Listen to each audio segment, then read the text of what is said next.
Okay, let's see. Let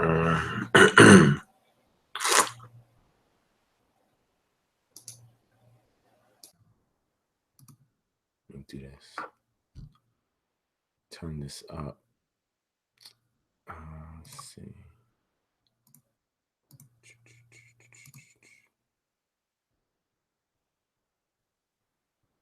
Testing. See, Brio's picking it up better.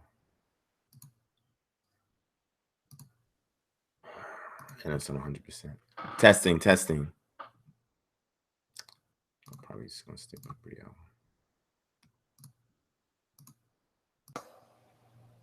Let's do that.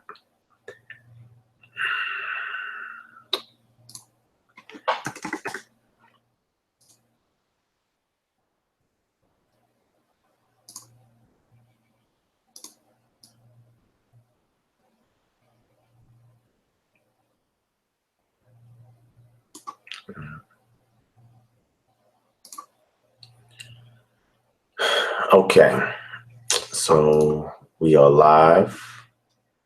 Let's see. So it's gonna give a few moments for people to join in.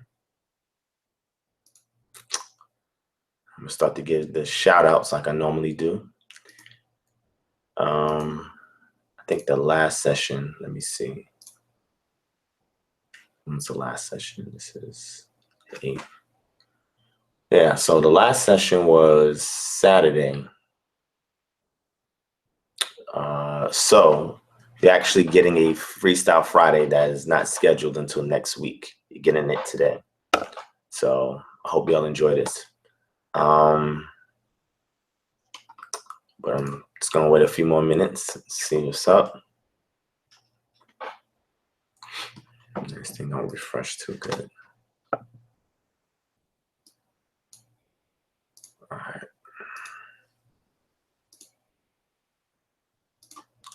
Okay. So I'm also, let me grab the link.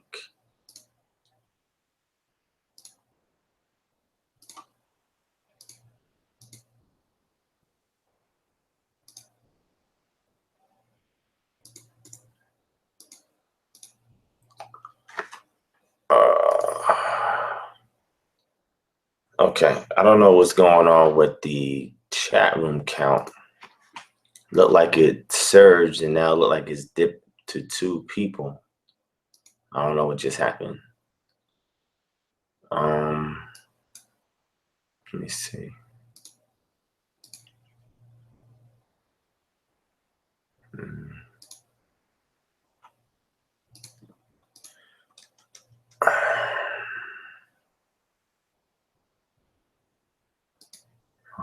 It's not too bad. Okay, so if anybody's there, hit 1 so I can see how many people is actually in the chat as opposed to what this counter is saying. Saying there's 4 people there, but it looks 5 people. It looks like there's more than that. So I'll wait till I get to at least 10 to really start going in. That's 3, 4, 5, 6. All right, so I guess that's accurate then. Okay. 7. All right. So family, you can definitely grab this link and share the link any and everywhere to get everybody up in this party. And we're gonna get it popping. Now, I was telling y'all last week when I did a session that I was going to either open up the phone lines and take calls or open up the Google Hangout session. So tonight, I'm gonna open up the Google Hangout session and I'm gonna let people join in. And I'm gonna work on doing our calls next week. Well, not next week, probably 2 weeks from now. We'll see what happens. So this Sunday, like I was telling y'all last session, that I'll be speaking at 5134 Old National Highway, College Park, Georgia, Suite D. That's Atlanta, Georgia. And that is on Black on Black violence, rallying against Black on Black violence and police brutality. So I'll be speaking there. They give me like 15, 20 minutes to speak. So I'm going to touch on a few things and try to notate two major issues in regards to Black on Black crime. And the root cause of that is lack of identity. And in regards to police brutality, and the main issue with police brutality is the disproportionate representation that we have in our community that actually led to the degradation of sourcing the people who actually employ public safety in the municipalities, the towns that we live in, from outside of the actual community or from the small minority, and they use them to police the majority. And there's a discrepancy there because the people who are policing the majority don't live in the community with those individuals. So we see that breakdown happen in Ferguson. And on the lecture I did, I got to finish editing it and maybe added a few things to it. When I put it out, you'll be able to see I go really into the Ferguson thing and show you guys how that situation occurred and how you have that in a lot of other areas where you have police brutality, shooting and killing. Right. So they're going to give me 15, 20 minutes. I'm going to try to touch on both things and just stay within the spectrum of what the subject matter is about and just give people something to think about so they can go back and research and apply proactivism, not reactivism, proactivism. All right. So, all right. So it's about 15 people in the room. So the usual suspects is up in here. So, you know, they already know the deal. 1 a.m. at some point, Friday night, Sunday morning, they know I'm about to go live. To those of you who support this Freestyle Friday, I appreciate that. I know there's a lot of people who inbox me all the time, send me messages all the time and say, man, can you do Freestyle Friday every Friday? You know what I'm saying? And some people ask me if I can do like a Sabbath lesson before the Sabbath, right? Because, you know, for most of y'all out there know that I go and I attend a congregation, a fellowship out here in Atlanta. And, you know, that's typically why I don't, I'm not able to devote myself to doing a Sabbath lesson because I'm typically preparing to go to that actual congregation, which is called HCA out here in Atlanta.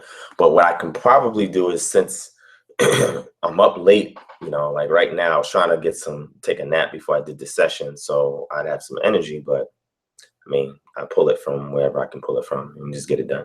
But anyway, so I'm up now, so I'm just going to get it out the way. I'm going to just spend some time with y'all, share some information, open up the floor to the Google Hangout session for people to join in, and we can definitely chat. But before we get started, let me go ahead and do the shout outs. KB Aded says, do you live in Atlanta or just visiting? I live in Atlanta. So my domicile is in Atlanta, even though I frequent a lot of other areas, more specifically New York City, but my domicile is in Atlanta. All right. So let me go ahead and let me get started with the shout outs for the people that's in the chat room. So I want to shout out Ryan Smith, Obadiah Yisrael, Katriel Ben Yisrael, Tahira Kayana. You Are the Chosen Ones, Con Truth, Talk Truth with Shawnee, William Lowe, Yazakar Yashara'al, G-Track Beats, Derek Brown, Virgil Johnson, Nisi's Pieces, Don Terry, KB Aded, Revolutionary Me, Cam in the Way, Jennifer M. So shout out to all you that are out there in the chat room supporting this session and supporting like you always do. Anybody that wants a shout out, definitely hit 1. And if I miss you, shout out to Wayne McIntyre, shout out to Panu Yahuban Yashra'al. Shout out to you guys as well. So also, you know, I have some people who I'm cool with, right? And they have Revolutionary Me, KB Aded, give y'all another shout out. All right. Jenia B Direct. Shout out to Jenny B Direct. Don Terry. Don Terry says, need to do a Bible study. Well, I may do a little something on the line tonight because I know some of y'all want that. So I'll probably give you a little bit of that tonight. What I was saying was that I know that there's some people that I have as associates, friends, people I'm cool with, in person on Facebook that I interface with. And I realized that for the most part, you know, people tend to agree with a lot of my conclusions based on methodology, but there's people that disagree. And disagreements are healthy as long as it's done with respect and tact, right? And a sprinkle of diplomacy, right? Because you got to season your words, right? Because we're the salt of the earth. So I don't mind having a dialogue with brothers and sisters who have disagreements with me, right? I'm okay with that. You know, I realize a lot of times people will do stuff on Facebook, and then I'll invite them to a real-time live session to actually have these dialogues, and nobody shows up, right? You know, I mean, I think even the people that may have disagreements, I think a lot of times they think it's easy to really debate or argue with somebody, and I think they have a lot of pride. But when they realize, oh man, I'm going to be live, people's going to see me on camera, I might mess up, I might fumble. You know, they over here scrambling, getting their notes and stuff together, and I don't have no notes. You know what I'm saying? I could just talk just like this and dialogue and interface. And I think that a lot of the actual disagreements I have, people don't really want to take it to the next level and just do a discussion, a dialogue. I'm not trying to debate them. If they want to have a formal debate, you know, it'll be a little overkill, you know, because if I take time out to really create a PowerPoint presentation with all my sources, my methodology, my conclusions, you know, whoever it is that wants to challenge me, they're going to have to be equally as prepared, right? And they have to also know that I take a lot of unorthodox approaches to my studies. So if you already have created a straw man in your mind on what my position is, you're in for a rude awakening, right? Because there's so many angles that I can approach information on, and I will purposely take a different route just so that way the person can be off guard.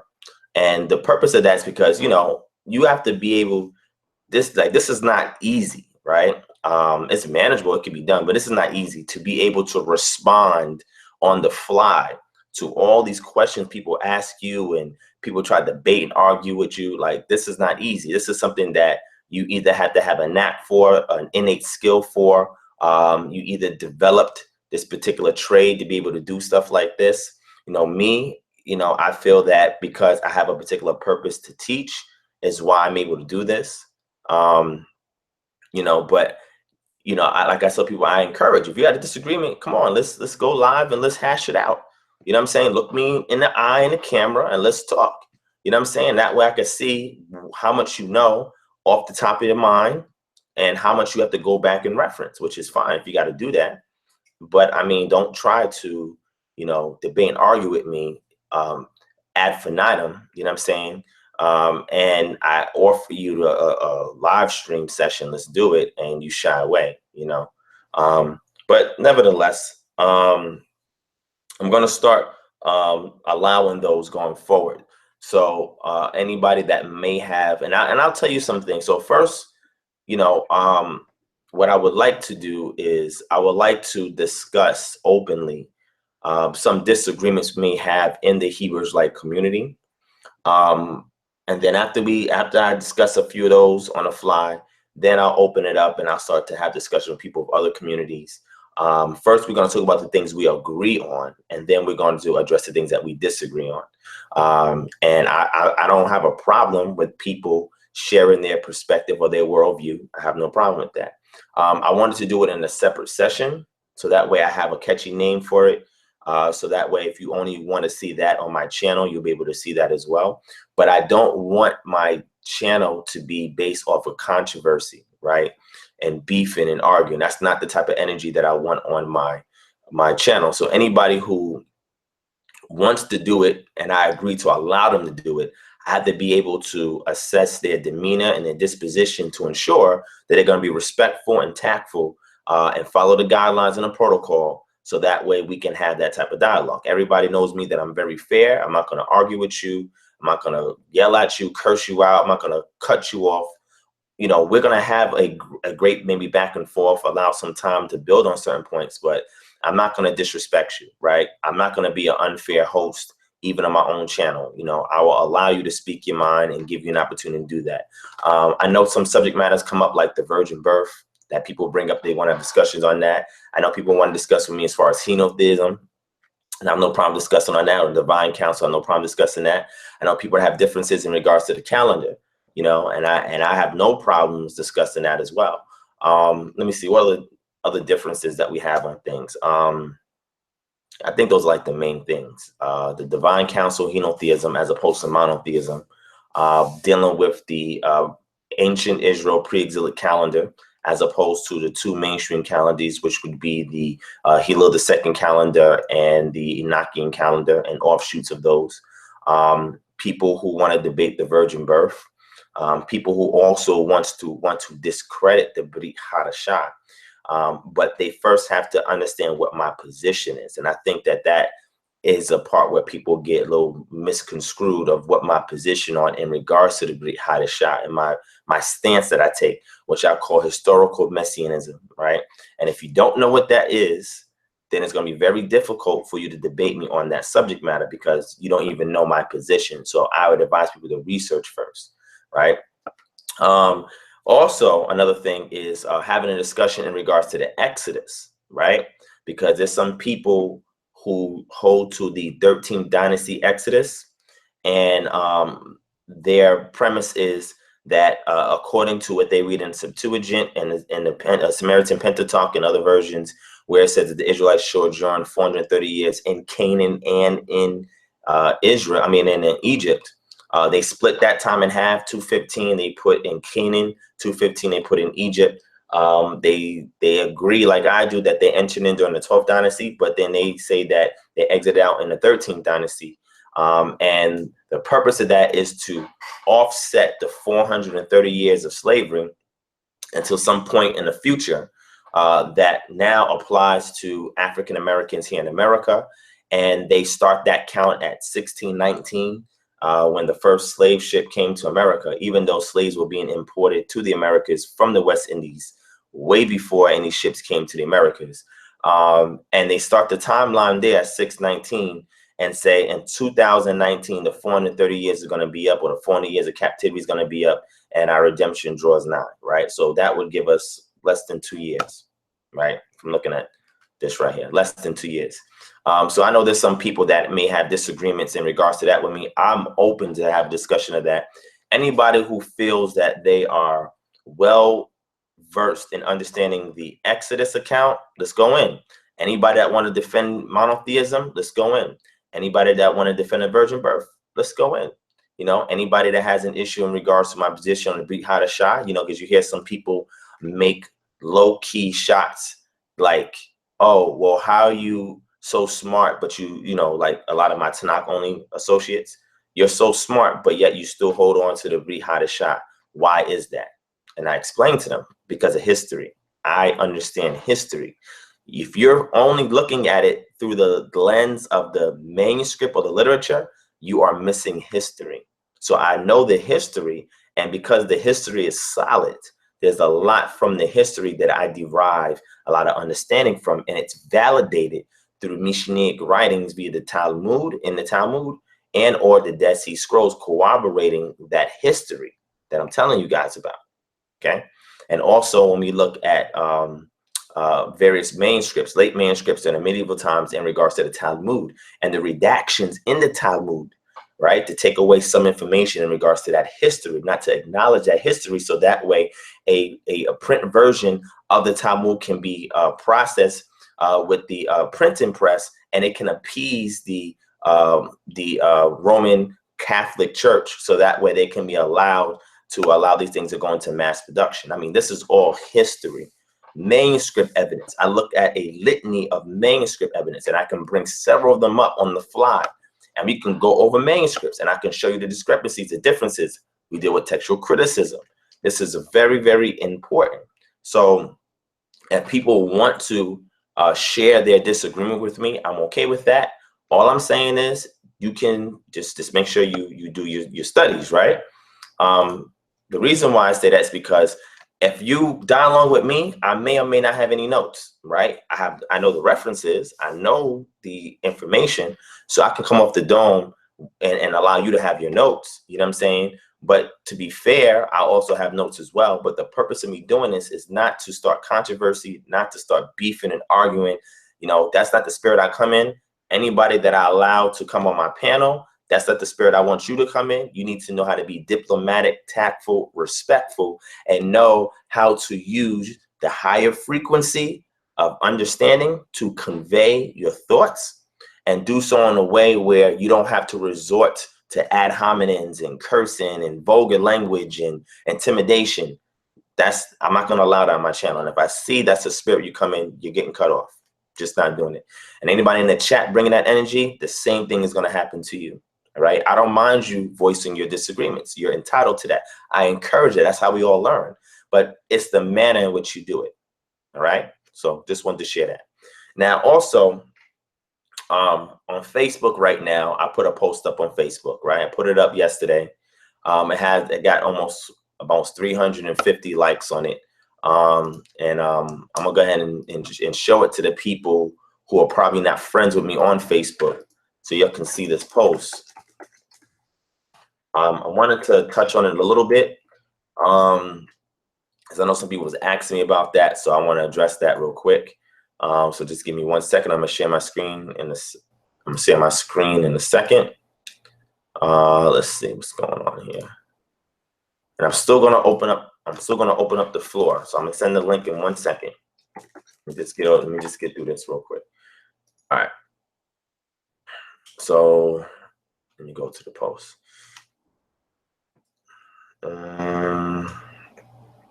right, here it is. Oh, let me select the post. Who was on it? Let's see. Here it is. All right. Okay, so let me go ahead and share my screen. Let me pull this out real quick. Share my screen. All right.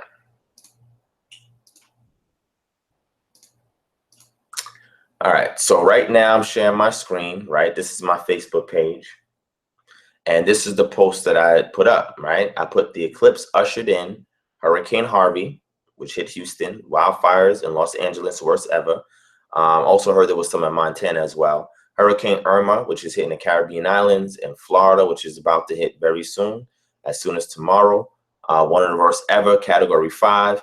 Earthquake plus tsunami, which hit near off the coast, not far from Mexico City. It was an 8.0 on the Richter scale. Hurricane Katia, which was in the Gulf of Mexico, that also did some minor damage.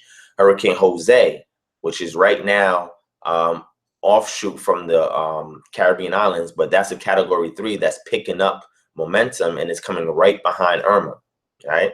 So anybody that survived Irma, you know, that's really about to come through and do some additional damage. It may not do as much damage as Irma, but you're not going to have a lot of breathing room in between to recover. See, it slows down the recovery time and adds additional damage. There was an earthquake in Japan, which was 5.3 on the Richter scale. North Korea is talking about a possible EMP, which electromagnetic pulse attack on the U.S. So if they launch that, all telecommunications, anything that operates via electricity is going to be disabled and shut down. I'm anticipating an outbreak epidemic to occur. There's already one in Yemen that they're trying to control at the moment. And a lot of people are dying from it. Something that is not, people don't commonly die here in America from it, but they're dying out in Yemen from it. I'm also anticipating a terrorist attack to come soon. And all of these things is going to lead up to martial law at some point. I put coincidence, no, only to the untrained mind. Only the untrained mind sees everything as a coincidence. The trained mind knows to look for trends. You do the same thing in methodology. In methodology, in order for you to create a hypothesis, you have to be able to analyze the data that you aggregate and look for trends, right? And looking for trends, you're able to anticipate and predict the outcome with a high degree of accuracy if you can look for trends and things that the data has in common, okay? So as you can see, more and more people is liking this post. It's almost 350 people, right? So I said, seems like an interesting year so far. I look for signs and patterns, then prepare. I don't wait around for anyone to come rescue me. My objective is to prepare our community to save themselves. Autonomy will allow that if we depend on each other and patronize one another and not the oppressive system to redeem us. Anyone in need of assistance through these troubling times, email me at kingdomharbinger@gmail.com. I've been getting a lot of emails, so I'm trying to get back to everybody as fast as I can. It says, you are not alone, and there are a network of people here to help. My advice, get prepared for the worst, but don't lose your quality of life in the process, because that's what people tend to do. They tend to get over-consumed by things. Because I know, I was really worried about what was going on in Florida, but sometimes you can catch yourself getting over-consumed by it to the point where you lose focus on a lot of other things, and you tend to diminish your quality of life because you're so consumed by worry and concern that you tend to miss out on opportunities where you can enjoy life, right? So never diminish quality of life getting prepared for something, right? Because you need that quality of life even in the midst of preparation when things are going down in order to maintain your joy. And joy just means that no matter what happens, you're content because you've accepted fate. And because you've accepted it, there's purpose behind it. That's why you've accepted it. I said, I'm praying for you all, peace and shalom, right? Then I put Bereshit 1:14 there, and I signaled out oath, which means it's a sign, a signal, a distinguishing mark, a banner, a remembrance, miraculous sign, omen, warning, token, and sign, standard, miracle, proof, right? So the reason why I picked this out is because I want people to look at this word signal or sign, right? We have it here in the Hebrew, right? This is le aot, so this is plural, right? This is signs, plural. This is when you go to the Strongs, it just gives you the root without it being conjugated. It just gives you the basic root, which is sign or signal. It's really an omen, a warning, right? People say it's a miracle, but looking at like today, when you look at an eclipse, it's not a miracle anymore. We know why eclipse happens, right? So it's not a miracle to us anymore. To people in distant times it was. Today it's no longer a miracle because we know the science behind it, right? But that does not neglect it from being a precursor to events that are occurring in the earth, right? So the Creator has created these things for signs and seasons, the moedim, for days, right, and years. So this is very important to note that when we see these things, it is a precursor to events that's going to occur here on the earth. And a lot of times people tend to discredit that. Right now, we can go into scientifically and we can talk about the polar caps melting. We can talk about climate change, and we can talk about all these other things as well. If people tend to not adhere to celestial signs as a warning for things that are about to occur in the earth. So I look at these things as an indicator that once this occurs, something major is going to happen. And every time I've seen one of these signs, something major came after it, right? Whether it's a blood moon, which we call a blood moon, whether it's an eclipse, whether it's a full eclipse, partial eclipse, depending upon where the ecliptical plane lies, where we're going to see where the moon crosses over that line. It's always a precursor to events that's about to occur. Some people, I guess, thought I was saying that this eclipse, because this eclipse happened, now the moon is responsible for all these things going on Earth. And I'm like, that's insane. I never said that in this post. But people jump to conclusions and they think that. I said that it's a precursor to events that happen here in the earth. And this is why the moon, sun, and stars, one of the reasons why it's there is because it is for us to anticipate that once it occurs, that things are about to occur on the earth.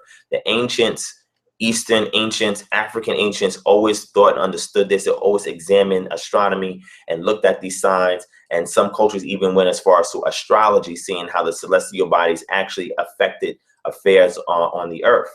And even used those as methods of divination, because Greco-Roman astrology is a form of divination, right?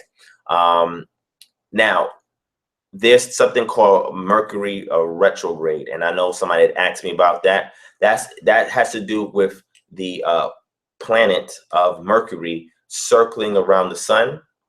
And when the circling of Mercury is going a little slower than the Earth, it looks like Mercury is going backwards. The same way as if you're driving a car and there's a locomotive train that's going, and if your car is going faster than the train, it looks like the train is going back as you're going forward, but the train is really not going back, it's going forward. It's the illusion that's created.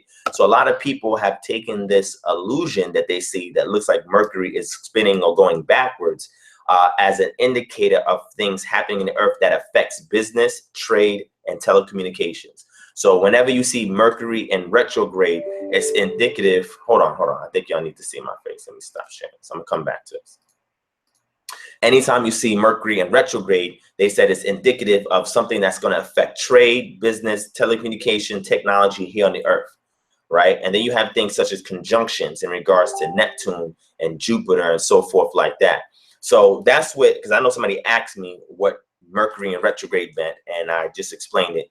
And the astrologists actually use that as a form of divination to seek to understand what's going on here in earthly affairs. All right, that's what that's about. I know the science, I'm very familiar with it. Do I utilize that? No. Do I not? People who do? No, that's on you. The only thing is that I would like to encourage people to use indigenous names for these celestial bodies and indigenous terms when identifying them. Otherwise, you're going to be examining it from a Greco-Roman perspective. All right. So simply to me, when I see an eclipse, it's indicative that events about to occur. Why? Because that's one of the reasons why the Creator put them in their place, is also to give signs to us, or a warning of an omen that's about to occur, so that we pay attention to the things that's going on in the earth and we can prepare ourselves, right? And the ultimate point of me making that post was to tell people about autonomy. And the good thing about autonomy is when you are autonomous and you have a community behind you that is autonomous, the objective is that anything happens in society, you do not have to go outside of your community to seek aid or assistance. You can rely upon each other because you've already put preparations in place. You already have resources in place. You already have people with various skill sets in place. So that way, no matter what happens or what judgments may come upon this earth, or what natural disasters may come, or whether it's FEMA coming, martial laws coming, because their community is so autonomous, you guys already have a game plan on what to do in times of disaster, okay? And I'll be going over this extensively in future videos. I'm gonna do a series on survival preparation and stuff like that, because that's very important. But first, I gotta teach you the system of autonomy before you can even implement those things, because as a community, you gotta do collectively, not individually be autonomous. You have to have a network and be a community, hopefully, and not just hopefully, but preferably living in a communal environment amongst each other. You know, that's the more ideal approach. But if you're not, at least if you can set up a network and know how to communicate with each other, if the telecommunications go down through shortwave radios and other methods, then you can be more efficient in the event where something happens, a natural disaster happens, whether it's an earthquake, whether it's a hurricane, whatever. Everybody knows where to go, what to do, who to contact, who has this special skill, who doesn't, who they may need to help, whether they're elderly, whether they're children, whether they're sick, maimed, blind. We take care of our own. And that's the most important thing that we lack as a community, right? So I wanted to touch on that. Now, people may ask me, and I may voice my opinion on man-made technology that's used to control the weather. And I can't say for certain that HARP is being used to control Hurricane Harvey when it hit Houston, or Hurricane Irma. I have my perspective that more than likely it's probable that it was used based on the patterns, right? But I can't say for certainty it was. You know, I can't say for certainty it was. So unless I find some leaked document, which sometimes I do, I can't confirm that it was. I've studied climatology and meteorology, so I know how to look at certain patterns, like, for example, Hurricane Irma is unusually wide, and the highest traumatic impact force of any kind of hurricane is going to be the upper right quadrant, right? or the upper east quadrant, right? Because that's where the winds actually converge and you can get much of the stronger force. The weaker winds is on the upper west quadrant, right? But then the eye is where all the major wind terminal is at, right? So that's what's really causing the most destruction and damage. And then you got to look at low currents, high currents, warm currents, and cool currents. And when you understand these things, you understand the environment of why. High pressure as well. The storm tries to maintain a particular velocity on a particular route, and it tries to avoid resistance. And it takes the route of least resistance. And that's why it looks like sometimes the storm is being controlled, but that's because there's other natural forces that's occurring that is discouraging the storm from going in a particular direction. And sometimes it's really hard to anticipate that with high accuracy when you have a storm as unpredictable as Hurricane Irma. All right. So that's just a little bit on that. I don't want to take up too much time on this live stream to go too much into the scientific element of that. But I just want to let you guys know that when people say that there's no such thing as technology that can control the weather, I'm just looking at them like, okay, what I want y'all to do right now, this is what I want y'all to do. Proof of this. I want you guys to type in Operation Popeye Vietnam. Do it right now. I'm gonna check the group to make sure y'all doing it. Type in Operation Popeye Vietnam. And once you look it up, I want somebody to put in the chat what that's about. Yes, it is hurricane season, and hurricanes do form during hurricane season. I agree. But you can also look at unusual patterns. For example, they've never seen almost 3 consecutive hurricanes conversion on a similar location at the same time. That's very unusual. Not saying that it's not a rare natural occurrence, but it's very unusual. So what I do is I look for unusual patterns and try to make sense of it. But type in Operation Popeye Vietnam, like Popeye the Sailor Man, type it in.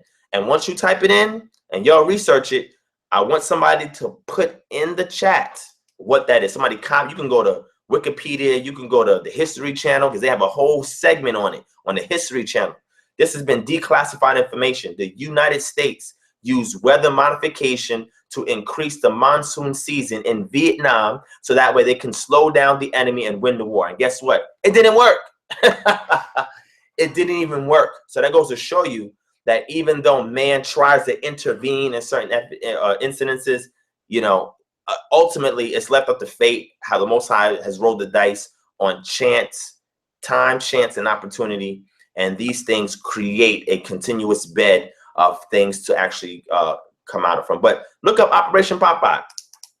And when you read about Operation Popeye, this is weather modification that it was admitted by the U.S. military being used openly in war on a particular group of people to increase the monsoon season. You can seed clouds with silver iodine. All right, barium salts. You can affect the formation of clouds. This stuff is there. And for people who don't believe me, let me go and show you some patents. See, I spent a lot of time at the USPTO, right? United States Patent Trademark Office. I spent a lot of time on that website because I love science, right? And I want to see what technology is available, who created the patent, who the patent is in the hands of, where the patent is being applied at, what technologies, what IP has been shifted in certain hands, where the manufacturing facility is at, where this patent is being placed at. You look for the paper trail of all these things. It's public information. You can find all this public, right? And in looking at this, I see that the military, they do actively use weather modification technology. Farmers also use weather modification technology. You don't believe me? Look it up. Type in farmers weather modification technology, and you'll see all the weather modification technology that farmers use. Even more, and I'm about to show you guys this patent. I'm not making this up. This patent, they have a patent to dissipate hurricanes. They have technology to dissipate hurricanes. That means make the hurricane go away. And you would think that they would take their time with all this money that they're just spending on nonsense, and they will create a defense mechanism to protect this country from natural disasters. But no, this stuff is designed to empower agencies like FEMA and give them more power. right? So they're not going to use their technology in order to prevent certain hurricanes that may or may not be man-made if there's a benefit from them. See, after this hurricane hits Florida, gentrification is going to increase sky high. This is an example of destroyed infrastructure for places that's eyesores and examples for them to get funding to go in and rebuild these areas where low-income housing is at. This is done specifically for those reasons. What I teach people to do is that if you get a chance, live in harmony with the earth, create an earthship. That's going to be in the lecture that I'm about to release for you guys after I finish editing it. Create an earthship. If you don't know what that is, go and research it. But anyway, let me show you guys this technology because I don't like conspiracy theories. I don't like conspiracy theories. A lot of times I hear them like, man, I don't believe that. I go and research it and I see half of them is fake. Half of them is made up. Half of them is exaggerated. And I'm like, man. So when I heard about cloud seeding, silver iodine, barium salts, how there's ice molecules that's colliding in the cloud. And as they're colliding in the cloud, the cumulus layer of the cloud, they attach to each other, and the weight of these molecules attaching to each other then drops, and depending upon what the underlying temperature is going to determine what is going to come from out of that cloud, whether it is sleet, rain, snow, etc. Right? So when I heard this about this technology, I said, man, I don't believe that. I watched a documentary called What in the World Are They Spraying? You guys go and look at it. What in the world are they spraying? Go watch that, right? Very, very insightful documentary. And I said, you know what? Let me go research and see if there's a patent out where you can actually seed clouds. And I found various patents. And I see where the patents are being utilized at. See, you can search for who has these patents and go and research these firms and see what technologies they're integrating these patents on. Because anything they create, depending upon what it is, like for example, telecommunication devices such as cell phones go through the FCC. When you look at the FCC documents, they show you all of the certifications in regards to the various bands that that cell phone has to utilize in order for it to be functional, depending upon what network is going to be going, CDMA network, or the T-Mobile AT&T network, which is mostly open for cell phones that are unlocked. And not only that, they give you a specification for the Bluetooth device, for the microprocessor in it, if it's a Snapdragon in it, or if it's a much cheaper processor in it.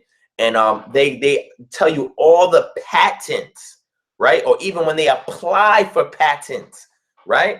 Or when they submit a patent, you see when you go to the USPTO office, the patent may have released maybe 6 years ago, and they just now releasing it. You'll see what company purchased the patent and what technology that they've submitted for approval with those patents in it. And when you look at the military, I'm telling you, man, it will blow your mind what they have. And this stuff is public notice, public record, but people don't research it. I don't like to commit fallacies of proposing conspiracy theories and cannot validate it. So I did enough research to determine that whether modification is real, the U.S. has used it, the patents is in the hands of military and other private organizations, and they filed for these approvals in different areas from different regulatory agencies in order to have these patents applied to the technology that they're releasing to use for various different things. But let me go ahead and show you. For those of you who are friends with me on Facebook, you can go to my Facebook page, and you guys can see I posted 3 links to the USPTO office, right, from Google. And you'll see 2 of them were designed to steer hurricanes and control them. And another one was designed to dissipate them. I'm gonna show you guys this, man. I'm gonna show you guys this because this is not a conspiracy theory. Let me show you guys this. Hold on, I'm gonna show you guys this, right? Watch this, family. Let me show you. And I want you to follow the paper trail, family. Follow, see who has possession of this patent. It's really gonna, like, man, what? You're gonna see. Also see what patents FEMA has. See if FEMA have any patents. Interesting, right? See if the FEMA has any patents. See if the damn. I just forgot. Just escaped my mind. U.S. Air Force, U.S. Navy, they have the majority of these patents. The military has it as well, as far as like ground infantry, but it's mostly the Air Force and the Navy that have a lot of these patents, right? And a lot of times they, it's more effective for you to wage warfare, not just war, and utilize a method where you don't have to sacrifice troops, you don't have to shoot one bullet, and you can force your enemies to succumb to your rule or authority. So if you can generate an earthquake, if you can seed clouds, if you can control and steer hurricanes, right? If you can do these things, you don't have to shoot one bullet. You don't have to send one troop in. And you can use these things from a distance and make them seem as if they're normal occurrences, and you can weigh your enemy down until they surrender. This is technology in 2017, family. There's been a documentary on the History Channel and the Military Channel where they talk about weather warfare. They openly tell you the technology's out there, and then they make it hypothetical, right? But then when you go and see these patents and you follow the trail, you'll see that they actually have technology where they're actually testing these things out. And a lot of times when they do these military exercises like Jade Helm, guess what technology they use to simulate these environments? The patents that I'm about to show you, family. Come on, family. Come on. I'm just entertaining this. I know the conspiracy theorists are getting all excited like this. I'm not trying to excite y'all. I'm just trying to share y'all thorough research that I've done in order for me to conclude that there is weather modification technology that has been used in the past, that's being used currently, and people have patents and they're using it in technology today. Let me go ahead and show it to you, family. All right? Now, also, there's a thing called the economic interests of private organizations, corporations, military, even judges have what's called the economic interest. And if you want a good way to throw a case out, maybe I shouldn't tell you guys this, but look for the judicial economic interest and see what kind of economic interests the judge has or he's filed that he has. And whatever company stakes or whatever in a civil suit, if you have one against a corporation, to see if he has stock in that corporation. If he does and he rules against you, guess what? You can get that overturned. This is what I do in my consultation. I teach people how to do that, right? But let me go ahead and get to this technology, fam. Let me go ahead and show you this technology, all right? Some people may think I'm out my mind. I'm not really out my mind. I'm going to show you guys this, all right? So let's go ahead and look at this. All right. So here on the screen, you see United States Patent Application Publication, right? It gives you publication date, everything like that. Method for controlling hurricanes. See that? The application number, when it was filed, the abstract, a method for controlling hurricanes by raising temperature in the eye and or in the outflow. Air temperature within the eye and in the outflow of a hurricane is raised by flying scores of jet planes with afterburners in the structure. Small changes in temperature on a large scale bring in large changes in other variables on the smaller scale to change the direction and intensity of the hurricane. How many of y'all, hold on, let me show my face. Let me show my face. How many of y'all, you see what's going on in Florida, right? How many of you are looking to see how many jet planes is flying out in the Caribbean? How many military jet planes is flying on the Caribbean? And when it hits Florida, how many military jet planes are going to be flying all throughout Florida? See? People don't pay attention to these things. Pay attention to these things, family. Pay attention to these things. And also, there's different ways you can identify different planes to see if it's a private corporation, if it's a military S-plane, if it's a personnel plane. There's different ways that you can identify various planes. People who've been in the military, people who's been aviators or whatever. If you don't know an aviator, meet somebody that's an aviator. I know people, a person that works in aviation. They taught me these things. And you can identify from afar what type of plane that is that's flying over you. Also, planes have to be granted a certain amount of immunity when they fly in airspace, right? Or they can be considered an enemy and be shot down. So a lot of times permits are being placed and different things are being filed that you can actually look up. and see who's flying what plane over. You know, when we look in the sky, we see all these chemtrails and these planes flying back and forth, right?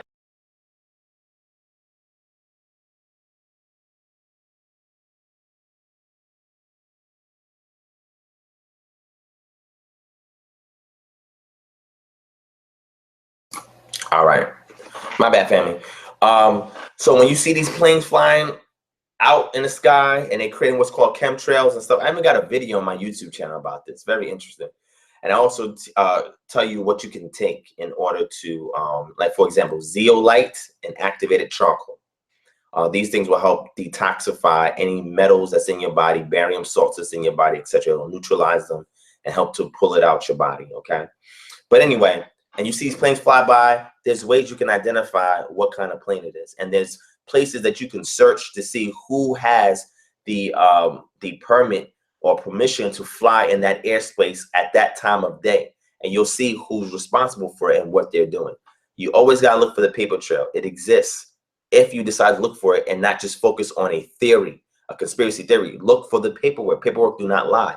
Everything is hidden in plain sight. You just got to know what to look for. So let me go ahead and show you another piece of technology. That's one. You can look it up. It's U.S. patent number 20100072297. So you guys go research that, all right? Let me show you guys the other one. That's just one. Let me show you guys the other one, right? Oh, wait. Let me read the rest of this for y'all. I'm sorry. Let me read the rest of this for y'all. Let me read it, right? It goes, the invention relates generally to controlling hurricanes or modifying the weather, and in particular to the use of jet planes with afterburners to raise ambient temperature within the structure of a hurricane enough to change its direction and or wind speeds. I don't know who's volunteering to fly a jet plane into the eye of a damn storm, but more power to you, my brother and sister, whoever it is that's doing that, because it damn sure ain't gonna be me. Hurricanes, cyclones, typhoons, and the like weather patterns can cause severe damage to land, buildings, and living creatures. The resulting damage from even an isolated event can be billions of dollars, as evidenced by Hurricane Katrina in 2005 and Ike in 2008. Cloud seeding is a known process for artificially modifying the weather by injecting a composition into a cloud for formation of an ice-freezing nuclei. Silver iodide is a well-known substance used for cloud seeding. The Stum Fury project, follow what I'm saying, family, carried out by the U.S. government for several years, focused on hurricane formation suppression by means of aerial dispersion of silver iodine. This project was evaluated as a failure and canceled. Family, I'm not making this up. It gives you the U.S. patent number. This goes to a weather modification cartridge dispenser for automatically igniting and dispensing pyrotechnic rounds, wherein the dispenser is basically a motor-driven automatic spring-powered gun. This other patent discloses cooling of the surface of the sea in the summertime by mixing surface water with cooler deep water, this being achieved by pumping water from a lower level of the sea to the upper level. This causes reduction in the heat loss during the summer, whereby the amount of heat stored in the body of water during the summer is increased, causing wintertime modification of the weather over the continental arid zone. Those of you who study climatology and meteorology, you know exactly what this is. It goes on, it goes on. It talks about another patent that teaches about satellite weather modification system. It is an aerospace system designed to harness solar energy to modify the Earth's weather. Family, let's stop for a second. Family, this stuff is hidden in plain sight. It's on the U.S. Patent and Trademark Office. Go to the website, look it up, and you'll see a host of patents. Patents do not lie. Paperwork that's filed through a U.S. agency is not going to lie, family. Anything that you see is a conspiracy theory. There's always some paperwork that backs it if it's fact and not fiction. Weather modification is a fact. They just told you the operation that they tried. Go and look up that operation and see where they tried it at, family. I'm telling you, this is not a theory, family. This is a real conspiracy in a sense that it's being done without being publicly broadcast. Because if you tell the public, people gonna get scared and they're gonna object, so they do things in secrecy, right? Not making this up, family. I don't like conspiracy theories unless I gotta prove it. So let me show you guys one last one. Let me show you guys one last one, right? Check this out, family. Check this one out, right? Let me share the screen.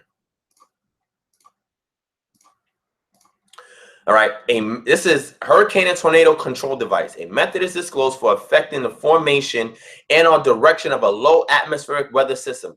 Audio generators are positioned to project sound waves towards a peripheral area of a weather system. The sound waves are generated at a frequency to affect the formation of the weather system in a manner to disrupt, enhance, or direct the formation. The sound waves can also be projected in a manner to cause the system to produce rain. Look at all these figures, family. You can see this actually happening. Look how they're channeling the funnel in the middle, family. Look at this.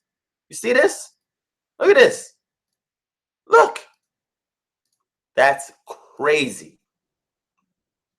The ferocious winds and rains of tornadoes and hurricanes account for the loss of many lives and billions of dollars. That's the excuse.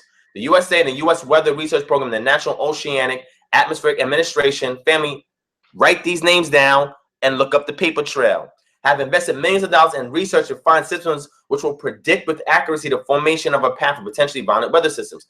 Of the two, hurricanes are more predictable as to formation direction, right? Ongoing research is being done to cause weather systems to produce rain where needed. It says this capability would be of obvious advantage in the farming industry. I told y'all this already. There are systems disclosed in prior art for prevailing the formation of hurricanes or tornadoes. And gives you all these patents here. In summary, to present the invention requires the recognition of the low atmosphere weather systems near the Earth's surface that have the potential to produce hurricanes, tornadoes, or rain. When recognition is realized, mega generators are employed to produce high decibel sound waves. Also look up ELF waves that can interfere with certain normal brain waves that you possess. They can affect and afflict you in various ways without having to even physically be in front of you, family. And I have all the patents on that as well, if y'all want to see that as well, right? In one scenario, the high frequency sound waves will function to disrupt and slow the rotating winds, thereby preventing a hurricane tornado from forming. In another scenario, the high frequency sound waves will function to enhance the rotation of the winds, thereby causing a hurricane or tornado to form. The inventive concept also incorporates the utilization of high decibel sound waves to alter the direction of the low atmosphere systems, thereby determining the path of the potential hurricane tornado. Sound waves may also be projected to potentially non-violent weather systems to cause such systems to produce rain. These people chasing at the harp so much, they're missing all these other patents that's actually being used and being proven to be used. Family, you don't have to chase harps. There's a book called Angels Don't Play These Harps. You can go buy that book. And it tells you about the people who's responsible for actually putting the concept and engineering harp from an architectural standpoint, right? But it says, if you look at these patents, these are things that have been filed by the United States Patent and Trademark Office. These are things that's on record. These are things that people hold the IP of. These are things that's being integrated in technology, and these are things that's being utilized today. Okay? And look, they can use this to actually get rid of a hurricane. Y'all see a hurricane. Let me let y'all see me real quick. Y'all see a hurricane that just smashed out the Caribbean, that's on its way to Florida, and these, I don't know what to call them. These people have the technology to destroy these hurricanes. Where is it at? Why are they not using this technology to protect millions of lives? Family, family, family. This is serious. See, this is more of a reason why we need to get involved in a political process, so this information can be declassified. So now when the public is aware that this technology is available, they themselves can either invest in it with a third-party company, or they can demand for the government that they control, body politic, to integrate these technologies and tornado and hurricane prone areas to prevent these things from destroying infrastructure, killing lives, destroying homes and families, and causing all this disruption and increasing insurance rates. They can take care of all of this. They have the technology to do it, but they don't care enough about you to implement it. There's another agenda involved why they're not employing or deploying this technology to protect all my family, friends, and associates, and people even I don't know who I feel for that's in Florida. The government and other third-party corporations has the technology to actually protect you from this hurricane, and they choose not to use it for those purposes. This is a great time more than any. If you read these abstracts and these summaries, they tell you, oh, the reason why this technology is important because, you know, we don't want another Katrina, another Ike, another Andrew, but yet here's Irma, here's Harvey. You could have prevented Harvey. Here's Irma. You can prevent Irma, but you choose not to. You want to fund somebody. There's an agenda going on. This projects that you guys are doing that once was practice mode, now is in full-time, full scale. I tell people all the time, whenever a natural disaster comes, you don't look at the storm. You look at legislation. Look to see what bills are being passed. Matter of fact, let me show you a website. Come on, family. I need to help y'all out here. Let me show y'all something. Let me show you something.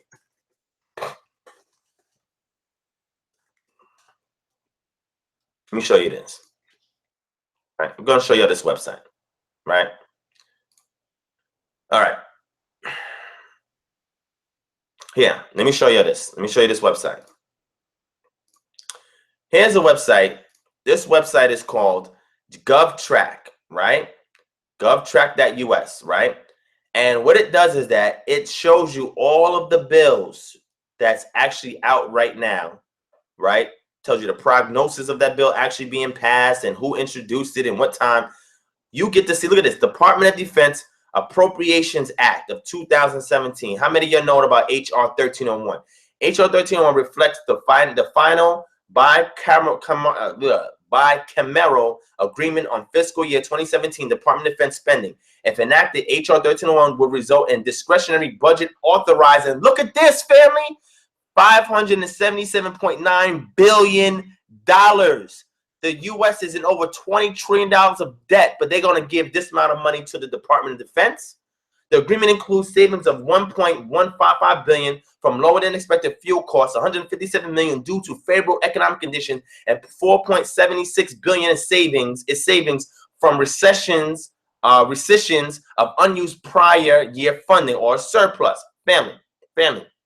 If you're not on this website looking at these bills and then trying to figure out how you can filibuster these bills, how you can intervene on these bills, how you can get your congressman and involve your senator involved, your House representative, your rep involved to actually do something about these bills that's sitting there in Congress. You see how much money that they're giving to the Department of Defense when Florida is about to be decimated, and they could use that money to increase and fix every. Matter of fact, they have the technology to prevent the hurricane, but even if they allow it, they have the funding that they're allocating and appropriating to other sources like the Department of Defense, and you have people dying and losing their family. You got to see my face. You have people dying, losing their lives, losing their family, and they have all of these billions of dollars they're just throwing away to the Department of Defense. And the Department of Defense has a lot of these patents, and they're not doing nothing with it, family. We have to look to see what legislation is being passed when the sleight of hand is being, the media is on the tornadoes, the earthquakes, and the fires, but what legislation are you passing that's removing your rights, that's encroaching upon your rights, that is enhancing agendas, family? Family, I don't do conspiracy theories. I show you the paper trail. Follow the paper trail. Let me see if you guys like this. If you guys don't like this, I'm gonna move on to another subject matter. I don't know if you guys like it. I don't know if you're paying attention. I have no clue. Let me go and see if you're paying attention. Let's see. If y'all like this information, hit 1. Hit 1 if y'all like this information, family. Hit 1 if you like this information. If y'all don't hit 1, I'm not going to go no more into it. I'm going to change to a different subject matter. Hit 1. Hit 1, family. All right. Only one person hit 1. 2, 3. All right. So y'all like this information. You see, family, why don't we have more leaders in our community talking about these things? Like I said, I'm not a conspiracy theorist. I despise conspiracy theories. But if I can validate something, it's no longer a theory. It's a real conspiracy. So we have to encourage our leaders in our community to open their mouths and talk about these things. They need to know where to go. Where can I search? You know, who can I speak to? I can give you a list of numbers on how to. Matter of fact, let me show you guys how to contact your local congressman on concerns that anybody in Florida. I'm going to give you the information on how to contact your congressman. Write them letters, call, blow up their phones, and let them know, hey, this technology, that's this, and that can be doing A, B, and C. Hey, I see that this bill is on the table to appropriate X amount of billions of dollars to this agency when I'm about to lose everything. See? They're hoping you guys don't pay attention to what's going on. They hope you don't know about the patents and who has the patents. They want to hope that you don't know what bills is on the table. This is how they're operating, family. You understand? This is what they're doing. They don't care nothing about you. You're either a liability or an asset to them, right? You're a fictional body to them. They don't care nothing about you. They only care about the labor force that they can extract from you, the taxation they can take from you, whatever energy, like the Matrix. You're a battery to them. That's it. And once the battery is dwindling low, they get rid of it. And sometimes they sacrifice batteries so they can get funding and get new batteries. All right. Shout out to Anunnaki All Set. Thank you, sis, for the donation. I appreciate that. Anybody that want to do a super chat donation, if this information is empowering to you, feel free to click on the dollar symbol underneath the chat window where your YouTube channel name is there. It says say something, and right underneath that is a dollar symbol. You can click on that and you can do a direct donation if you want. You guys can go to GoFundMe, type in Kingdom Harbinger, and you can donate there. You can go to PayPal, do a donation, do kingdomharbinger@gmail.com, and you can send a donation there. Or you can go to the Patreon site and you can patronize Divine Prospect, and you can commit to donating to the Divine Prospect brand, which then funnels those funds back to the ministry and out to different areas in our community that needs assistance. So far, I've helped several people in Houston already. I have people lined up that I'm about to assist out in Florida. But see, it's one thing for me to give you money, right? It's another thing for me to give you resources. But the best thing that can get you to come back this is knowledge of what's going on. If I make you aware of what's going on, now you're more ably equipped to defend yourself, to protect yourself.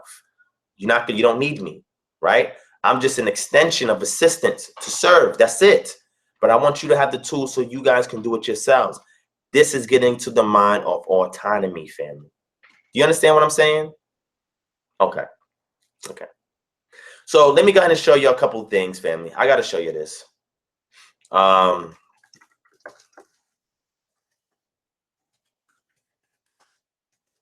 Here we go. Here we go. All right. So look at this, family. I'm going to show you something that's really interesting. Look at this. Look at this. Hold on. All right. Let me show you my screen. If you guys want to look in local elections is going to be your best bet. When I release this lecture, I'm going to teach y'all how to take over your community, control the councilman, the mayor, the police department, the fire department, the infrastructure, the public parks, the special districts. I'm going to go into all this information and teach you guys how you can take control of it. It's already happening. I'm going to teach you guys a formula on how you can do it when this next lecture comes out. But in the interim, let me show you this, family, because some of y'all may not know about this. This website is www.house.gov/representative/fine/. Here, you can type in a zip code. And I'll type in one now, do 10475. And you can see your possible representatives. You can click on that representative, and you can get information on that representative. Who they are, what they're doing, how to reach them, how to contact them. Contact me down here. You see? See this? Contact information. Biography to see who the hell this person is. Half of us don't even know who these people are representing us. Just type it in there and you can look it up yourself. All right? This way you can write letters, you can make phone calls, and the information I'm showing you guys, I got more information I want to show you guys, man. And I'll tell you exactly who to go to, who to contact to make things happen. You see, people tend, and see, family, I'm not somebody that's going to just sit here and bombard you with all this deep information. That sounds good, but you can't take nothing to the bank. I'm going to give you stuff, tools to equip you with that you can take to the bank. See, I'm not about getting on Facebook and just talking about frivolous things and speaking in vain and gossiping about people. What is that going to do for our community, family? What is that going to do? It's not going to do anything. So I try to balance the deep information that I put out with practical information, right? I try to have balance, right? That's important, family. It's important. So I think somebody was asking me what was the other website. Let me go ahead and look for it. If the audio and video is good, hit 1, because I think it looks like it's skipping. I don't know if it's skipping or not. But let me see. Hold on. Yeah, just hit 1 if the audio and video is working well. Hit 1. Shout out to Ari Turner for the donation and Rhonda Strong donation. Thank you so much. I truly appreciate that. Whatever fund that you give is going to go towards more research, and it's going to go also towards projects that we have coming up for you guys, as well as assisting people in need. We've helped almost 10 to 12 people between Houston and Florida already. Not only giving them resources, I was telling people also Ocala in Florida, they're giving out sandbags, right? 10 sandbags per person they're giving out. I was telling people in Florida, hey, if you're not far from Ocala, go out there and request to get some sandbags, or request to see if your city or town is also offering free resources. Almost every town, major city in Florida is offering free emergency kits, sandbags, rain jackets, ceilings, I forgot what it's called, to seal like your door and your windows. They're giving this stuff out for free, but only if you know where to go and know who to speak to and know who to ask. If you don't know this exists, you're not going to go get it. So I tell people, look, this is the resources you need. This is where you can go get it from. Go find it. If you're in Florida, there's still a window of time that you have. Go to Ocala. Ocala's giving out sandbags. A couple other counties are also, cities also giving out sandbags. See if your county's giving out emergency kits and sandbags for free. They're giving out resources for free, right? But you have to request them. You have to ask for them. You have to know they exist. So I'm telling you right now, share this information out to the people so that way they know. You feel what I'm saying? So, and I do this because I love the people, man. I really want people to take control of their lives, man. Autonomy is the order of the day when it comes to me and what I'm about. Anybody that joins this ministry organization understands that it's about autonomy. So when I speak about our culture, that's one aspect of autonomy.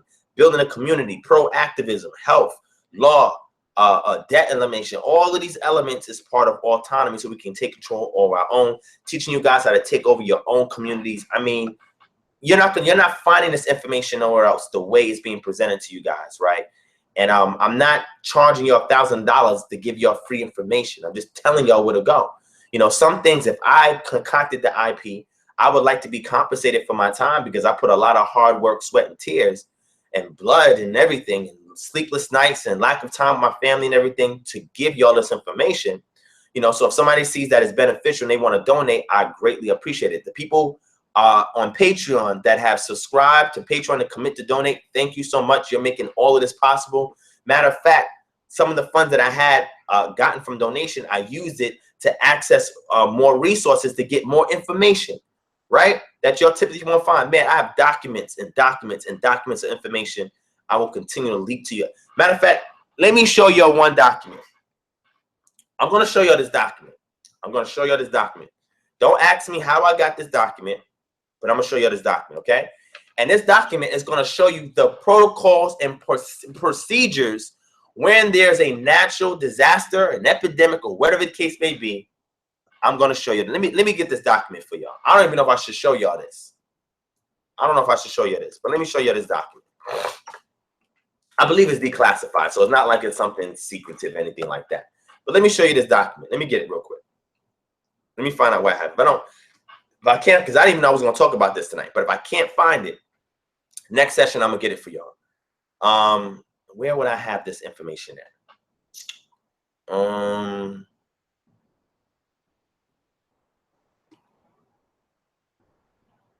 Let me see. Hold on.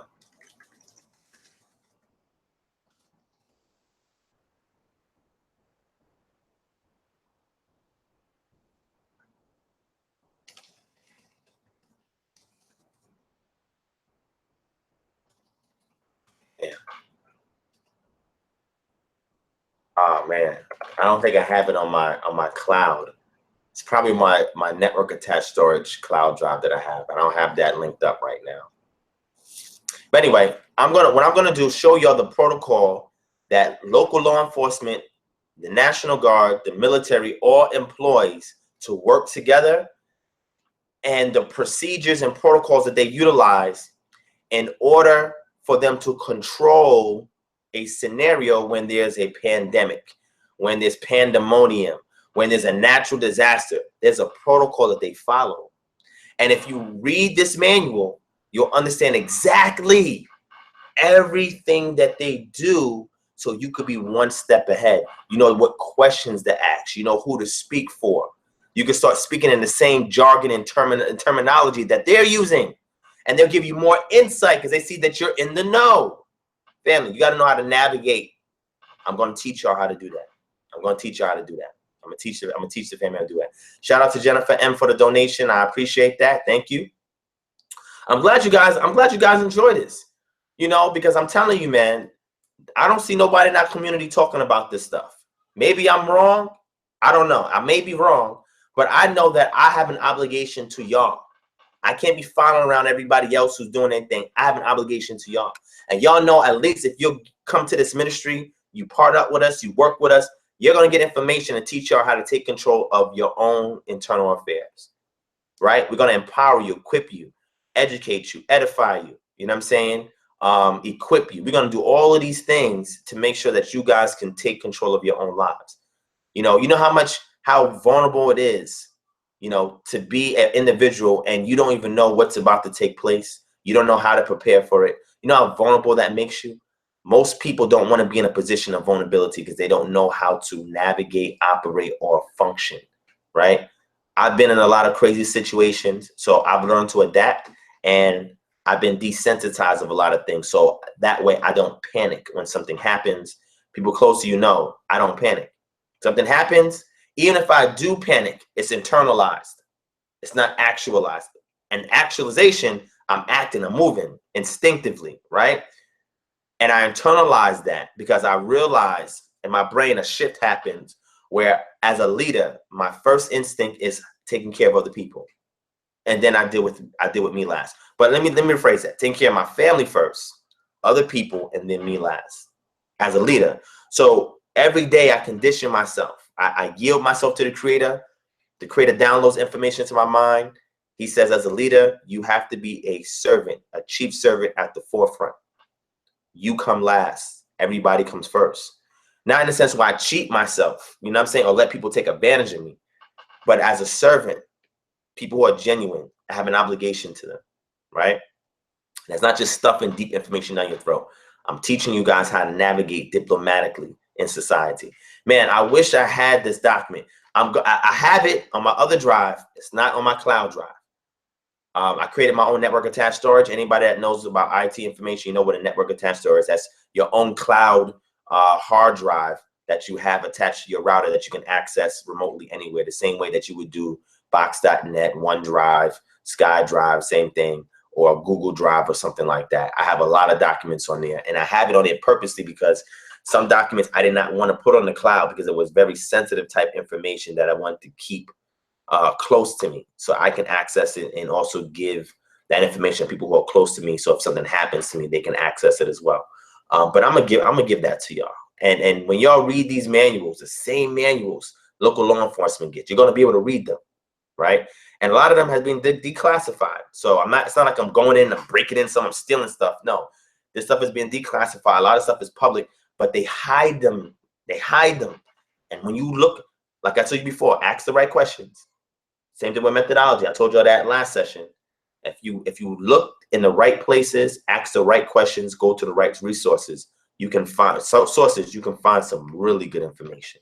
And everything you can't find online, you got to speak to certain people and use certain words and terminology and know how to navigate, and you can get access to stuff. They make you privy of things, right? But you have to have a genuine heart of doing it. And you can't be doing it for malicious purposes because those type of people are trained to detect those things, all right? So anyway, I'm glad you guys enjoyed that information. I'm not crazy.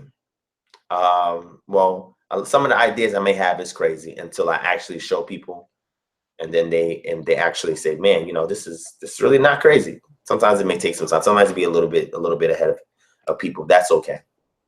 And sometimes other people give me some of their ideas, and I'll put myself on the line and be their sacrificial lamb for their idea to see if it floats or not. so that way they're protected, because I'm all about protecting those who are close to me. I like to protect those who are close to me. But like I said, next session, I'm gonna have it for you. I'm gonna have you several documents, and I'm gonna show you guys what the protocols, procedures is that they use. But anyway, shifting gears. I'm glad you enjoyed that. Shifting gears. When this live stream is over, y'all can go back and watch it. Please share this with everybody you know, so they can go back and see that this information is real. It's not fake. It's not a farce. I mean, it's heavy, family. It's really heavy information. And I want to continue to bring it to y'all at my own expense, because some things I'm saying to y'all could possibly make me a target. You know what I'm saying? So definitely keep me in your prayers. Definitely please support me, any endeavors that I do. If anything ever happens to me, if you don't hear me go live for like 2-3 months or something like that, or don't see nothing on Facebook, you know, y'all know why. So I need y'all to, in my defense, for giving this information to y'all, to at least come to my aid if something happens. You know what I'm saying? You know, I can tell you exactly, and this is what I'm gonna do with you guys. For anybody that's a leader of yours, if something ever happens to them, I'm gonna show you guys how to rattle the right cages to get the results that you want. For anybody that's deemed as a political prisoner, because if something happens to me, I could be labeled as a political prisoner, right? And I can show you guys what to do on how to get political prisoners released by getting the international community involved. Because if the political prisoner has been taken by the federal government, the state government, local government, and you make an appeal to these same governments that's oppressing that individual, you're not going to get anywhere. But if you can appeal to an international community to come and expect what's going on with a political prisoner, totally different ball game. I'm gonna show you how to do that. I'll give you information. I'm gonna show you how to do that. You know what I'm saying?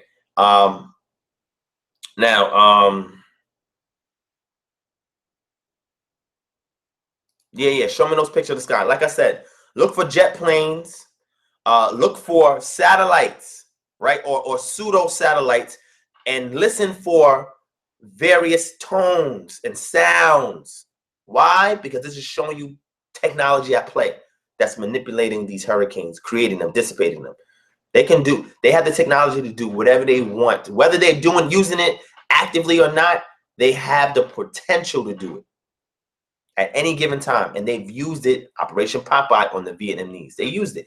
And that Operation Popeye is just one of many operations in which they've employed weather modification programs.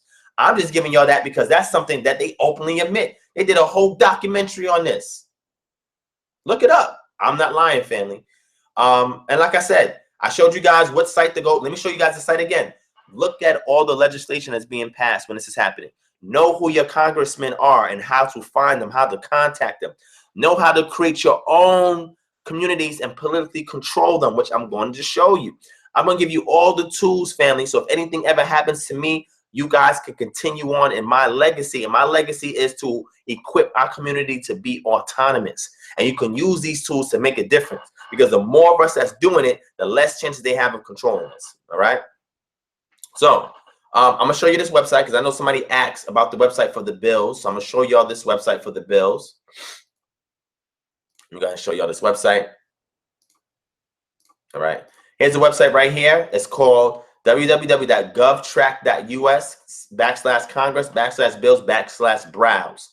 And if you go through here, it's 6,497 bills, right? That's here. It says users page to find bills and resolutions in the U.S. Congress.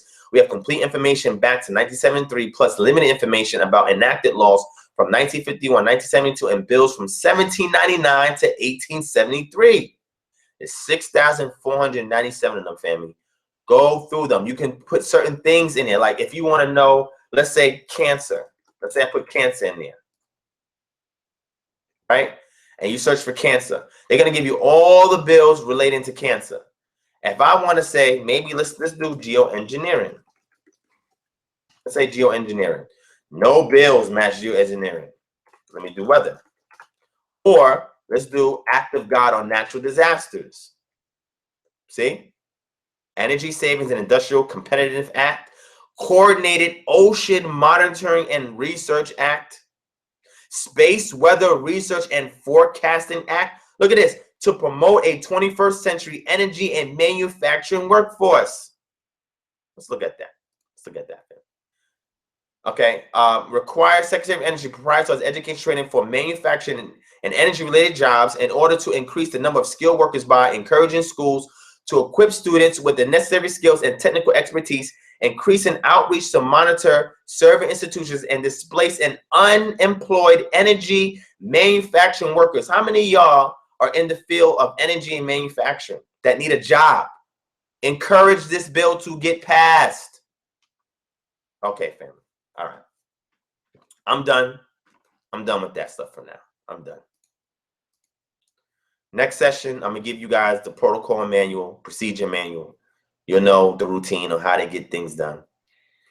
Tonight, hopefully, I gave y'all some pertinent information that you guys can do something with. Forgive my passion at times. Forgive my passion at times. I mean well. Trust me, I mean well. I do. I think the camera starts. Sometimes I'll be bugging thinking the camera's messed up. All right. So, all right. What do I transition from here? Let me see what y'all saying first, and then I'm gonna transition. All right. Let's see. Shout out to Talk Truth for Shawnee for the donation. I appreciate that, sis. Thank you. Let me see. Haha. Jennifer said, I just sent a video of jets flying over the hurricane to your Facebook. You see that, family? You see that? Jets flying over the hurricane. Why are they doing that? I just showed you why, family. I just showed you why. I just showed you why. You can look. Okay, let me give you another website. Hold on, family. Let me give you another website, man. Damn, let me just give you another website.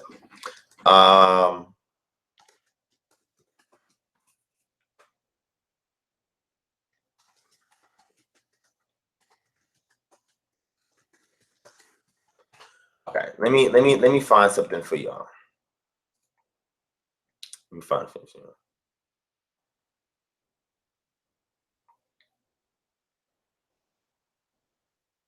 Right. Here's another site, family. Let me show y'all this. Let me show y'all this. Y'all probably saying Devon bugging tonight, but I'm giving y'all some pertinent stuff. Let me show you this. See this here, family? This is the Federal Aviation Administration, right? This is a request, a Part 107 waiver or operation in controlled airspace. FAA will strive to review and issue decisions on waiver and authorization requests within 90 days. And they give you the steps. Determine the kind of waiver authorization you need to perform a Part 107 operation, flying by night, flying directly over a person or people, flying from a moving vehicle aircraft, flying multiple aircraft. Step 2A, step 2. You can look to see who is submitting these waivers or who's applying for permits to operate above your head. So it's one thing, hold on, y'all gotta see my face. You gotta see my face, hold on. It's one thing to look up in the sky and say, oh my God, there's chemtrails and there's planes. It's another thing to identify the planes that's doing it and how to affect their business, so that way you expose them so they're no longer doing that over you without giving you an answer. You can put the pressure on your congressman to write up requests, and you can get a FOA, Freedom of Information Act. Use that as well. Use FOI. I've used that for about 6 different cases and got so much information. Use the Freedom of Information Act. I'm telling you, family, you can open up so many doors by using that. And if you need help on how to draft one up, holla at your boy. But you can request to see who that is. Look, you can search it online, or you can request from your local congressman. I want to know who's over the airspace, who has a permit to do it. I want to see who has sent the application to the Federal Aviation Administration in order to do these things. I want to know what are the contents that's coming out of those planes. You can demand all of that, family. Your congressman is obliged to give you that information, but he's banking on your ignorance. He's banking on your ignorance. But I refuse to have y'all be ignorant anymore. I refuse to do that. I refuse to do that, family. I love y'all that much. I truly do. Yeah, so that's that. Like I said, family, I don't complain about problems. I give you solutions. We can vent, but once the vent is over, what's the next step? You know, and I be going into these chat rooms. Like when I go on these other platforms and I sit there and I listen to the video and people debating and giving out deep information and gossiping and all that. And I see people keeping in the comments, how is this going to fix this? And how is this going to do that? And I'm saying to myself, damn, are any of those people coming over to Kingdom Harbinger Ministries? Because if they came over to this channel, if you go through all the videos of my channel, I drop so many jewels that you can take to the bank and you can use to immediately empower yourself, your family, your loved ones, your community, and you can make changes immediately. It's not just deep information. I also give you practical stuff as well. And I'd be feeling bad. I'm like, damn, you know, anytime I go to these platforms, they're never interested in this type of information that I want to share. They're never interested in it. They always want a particular type of segment of information that I know and that I teach. They never want this type of information. I even offer it to them and say, hey, let me do a segment on your channel about this, this, and that. Oh, okay, we'll get over to it. And they never get back to it. And all of these people on these platforms who are every day asking for solutions, they're never getting access to what I'm showing you guys here. So please, family, please share this video. Please get people to subscribe to Kingdom Harbinger Ministries. The more subscribers I get, the more views on these videos, the more information I will put out for you guys. The more people donate and support, the more I will use that for research and application in order to empower you guys. You can see where your donations go to. You can see what my time, energy, and effort goes to researching these things, so y'all don't have to. You know, staying up nights and not getting no sleep, so y'all don't have to. You know, asking around, speaking to certain people, so y'all don't have to. I'm doing it for y'all. I want to work for y'all full time. Right now, it's not possible. Eventually, I'll be able to work for you full time, and all I will do is do the footwork for you. You put a request, I'll do the footwork for you. If you want to remain anonymous, you don't want no heat to come onto you, you give me the request, I'll go get it done. I'll go get it done. But you must support me. If I'm going to put my life on the line or my reputation on the line to fulfill the request for you, you are obligated to support me. And you don't have to do so publicly if you're afraid to be public, but at least in the background, do something to show your support. If since I'm willing to put myself on the line to help you guys, I have no problem doing that. Teaching deep information is just one thing, but giving y'all practical solutions is another aspect of me that I definitely want y'all to see coming up in 2018. Definitely want y'all to see that side more. All right. So anyway, I gotta try and transition away from this, man. I gotta transition away from this. Now, man, now I gotta see what this sister sent me. She said she sent me something on Facebook. Let me see what was sent to me. Let's see. Oh, here's the sister right here. Oh, wow, she did send it to me. All right, let me see. Okay, let me see. I don't want the sister's name to be shown, so I'm just gonna play the video. I'm gonna protect her. All right, let me play the video. All right. Okay, family. Oh, wow. Shout out to the sister in the chat that shared this, man. I'm about to show this to y'all. Hold on, family. I'm gonna show this to y'all. Hold on. Give me 1 second. Give me 1 second. 1 second. I'm gonna show this to y'all. Shout out to that. Shout out to the sister, man. Where's the sister at? Let me shout the sister out again. Where's she at? Jennifer M. Shout out to Jennifer M, man. Shout out to Jennifer M. Let me show y'all this video, man. Let me show you this video. Let me get it. Hold on.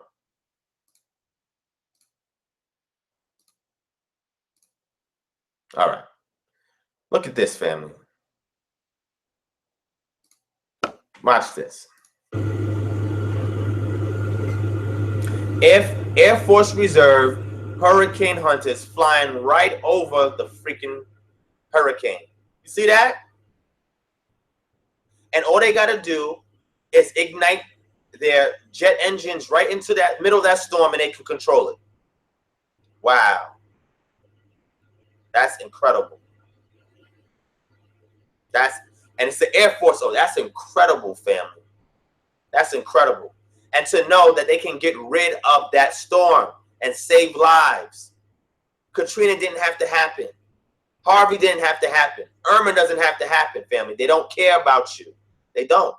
So make them care about you. Hit them where it hurts. Policy, politics, and economics. Hit them where it hurts, family. Wow, that was incredible. All right. So let me digress from this, man. Let me digress from this. Hold on. Hold on.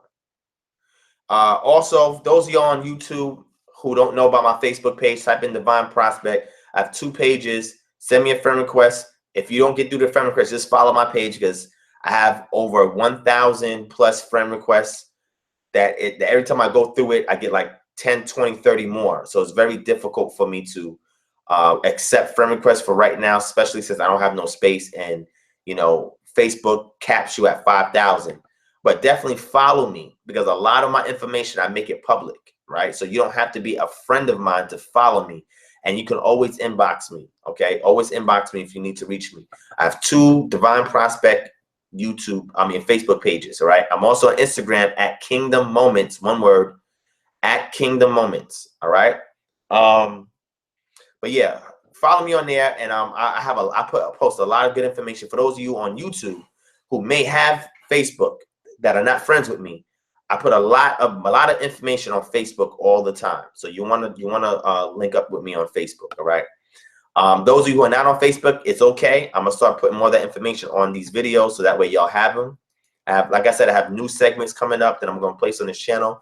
We're gonna increase the production value due to a new member of my team that I have that I'm working with shortly after I get these next 2 lectures out the way. And let's see.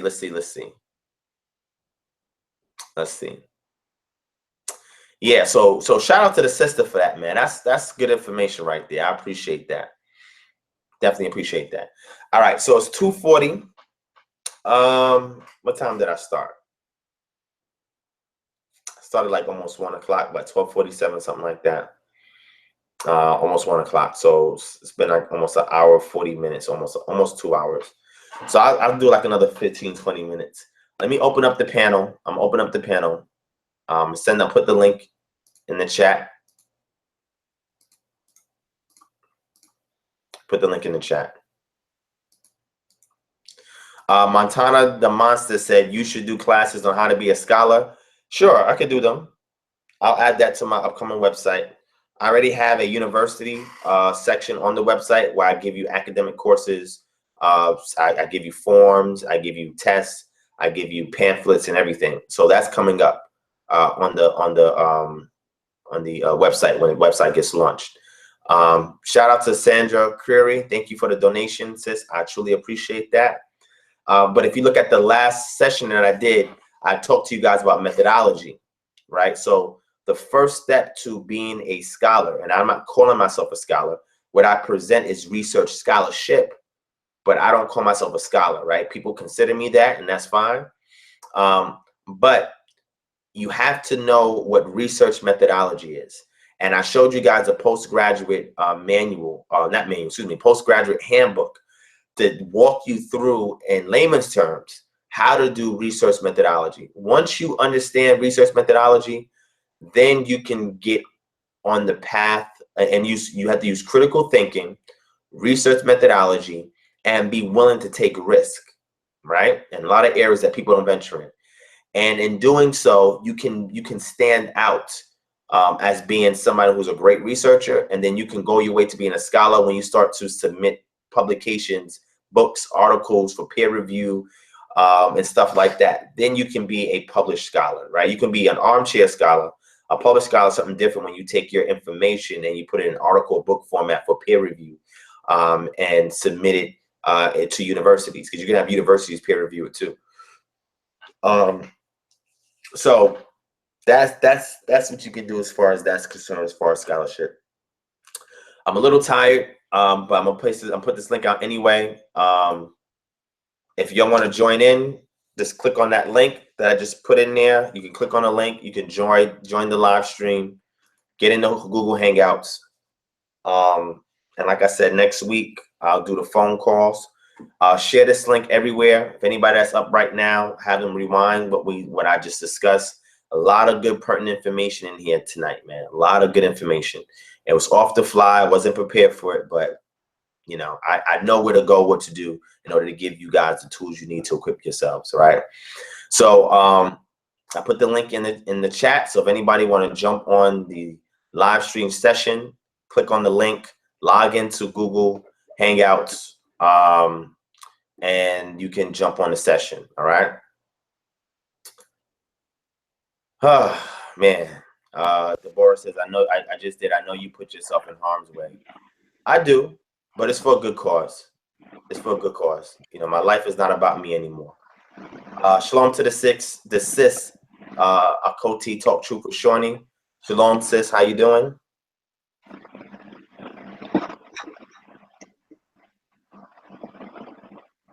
You there, sis? Shalom. Shalom. Hey, how you doing, sis? Oh, okay. She's probably doing something. Shalom. Shalom. Can you hear me, sis? I'm doing okay. Can you hear me? Yes, I can hear you. Sure can. Can you hear me? Yes, I can.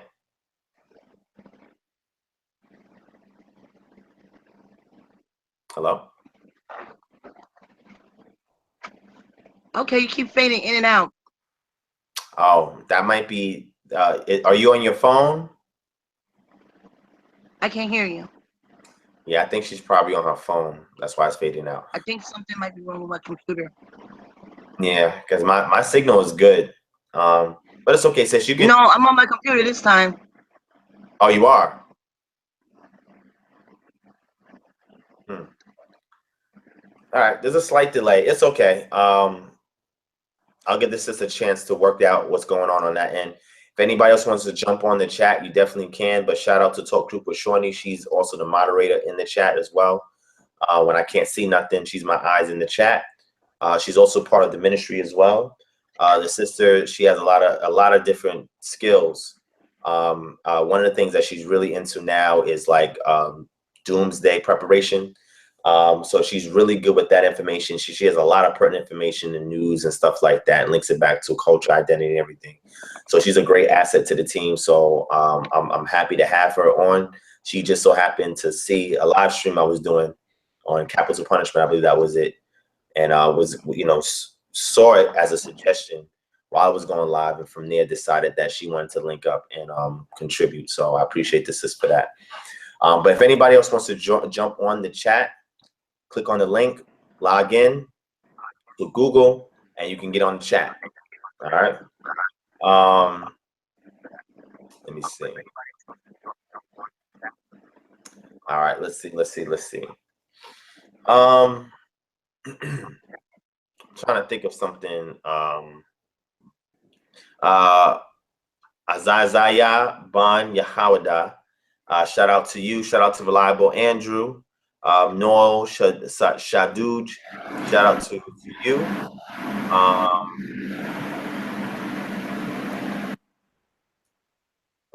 Let me just mute that real quick.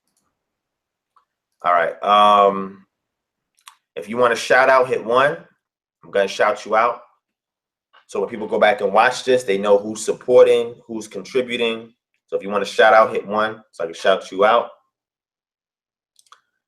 Shout out to Rodrigo Yasha Shakar. I think I shouted that person out. Shout out to Israelite Thoughts. Shout out to Don Terry. Shout out to How Many Know. Shout out to Dale H.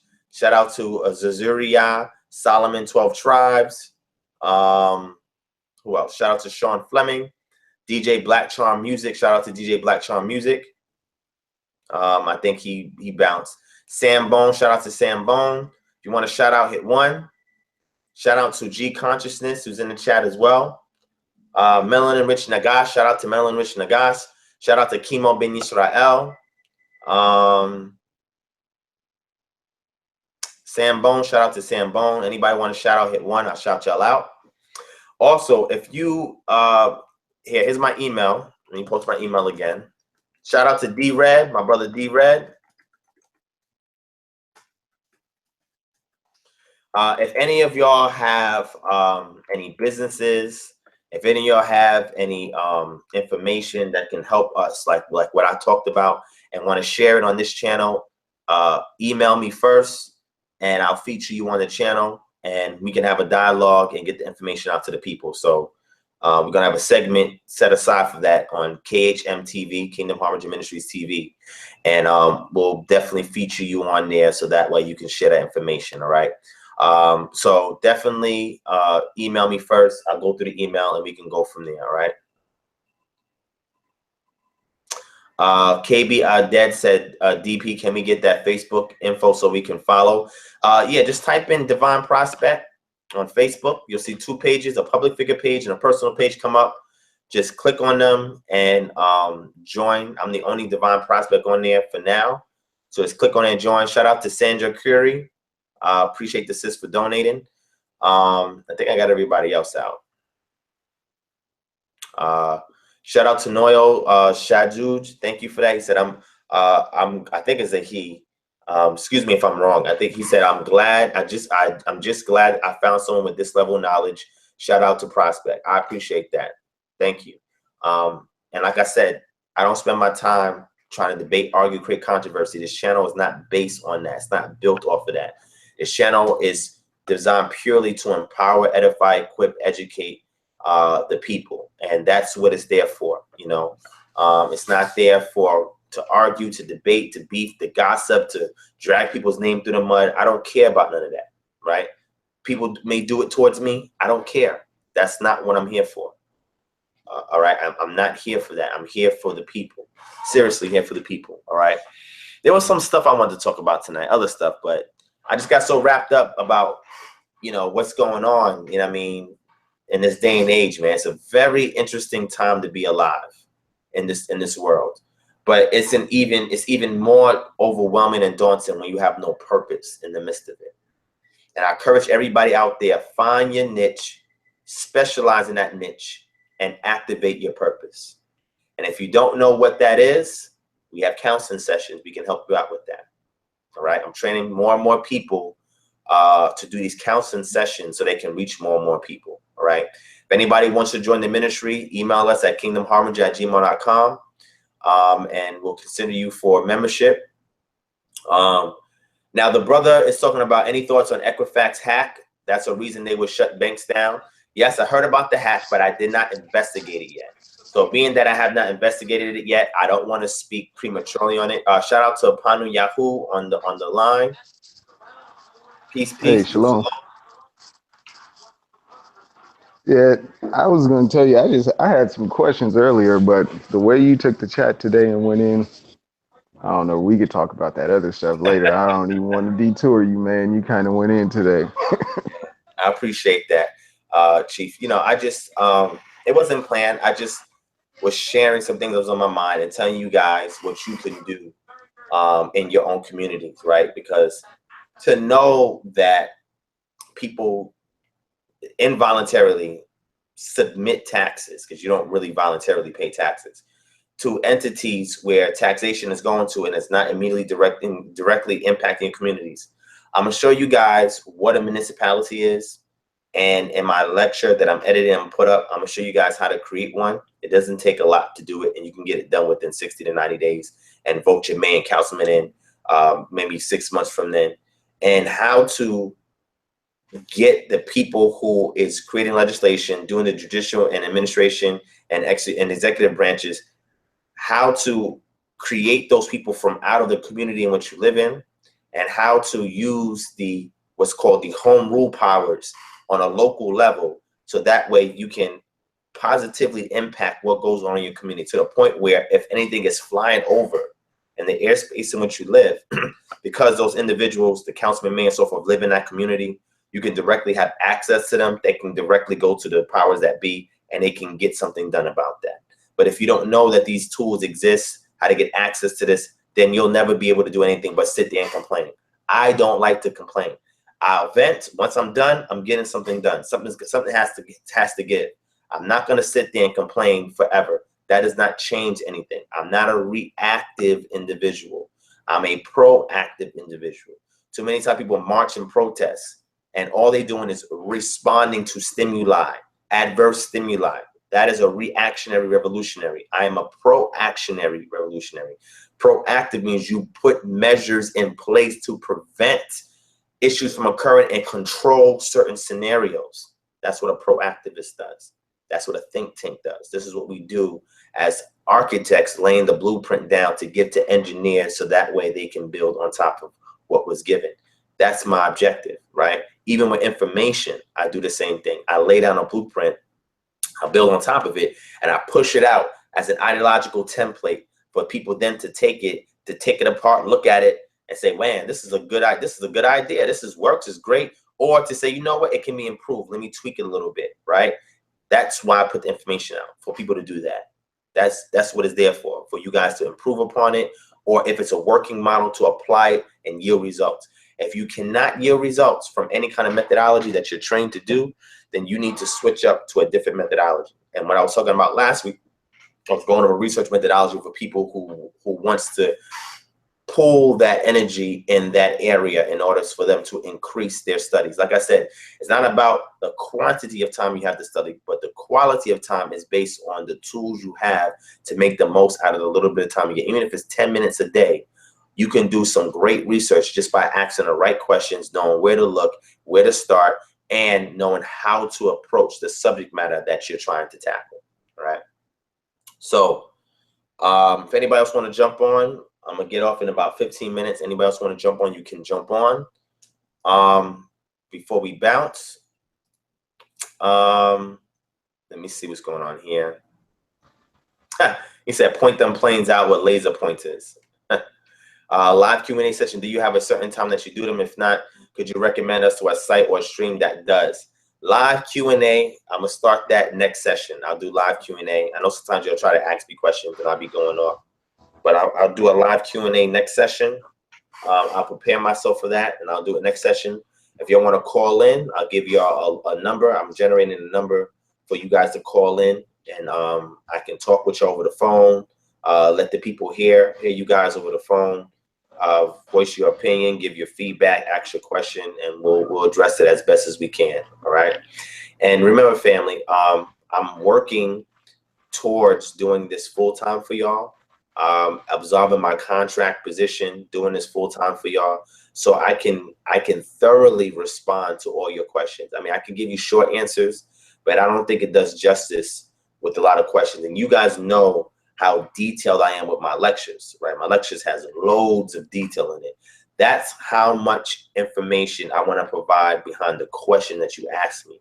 So that way you have layers upon layers upon layers of information that covers a full spectrum of information based on the subject matter. So that way you can never be void of understanding, right? Because you'll have all of this at handy. All right. I'm gonna mute you real quick. All right. So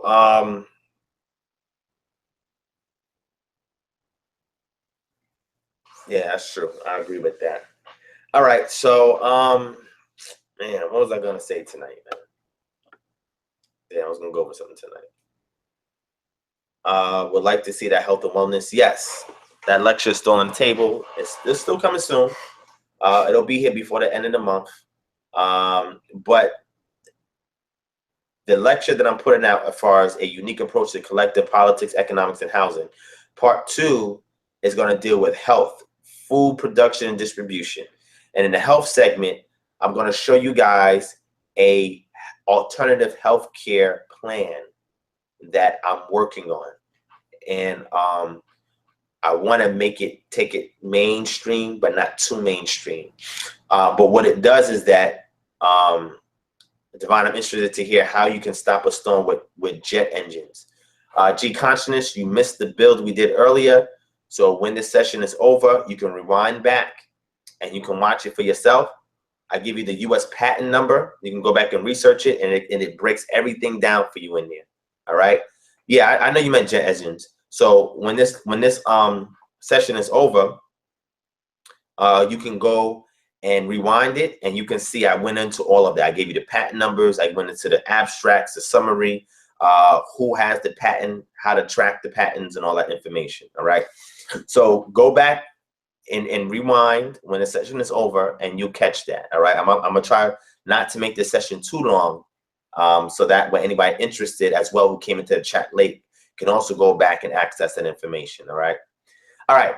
So what I'm going to do, I'm going to end this session off with finding some random information from my database of information and just show it off to y'all.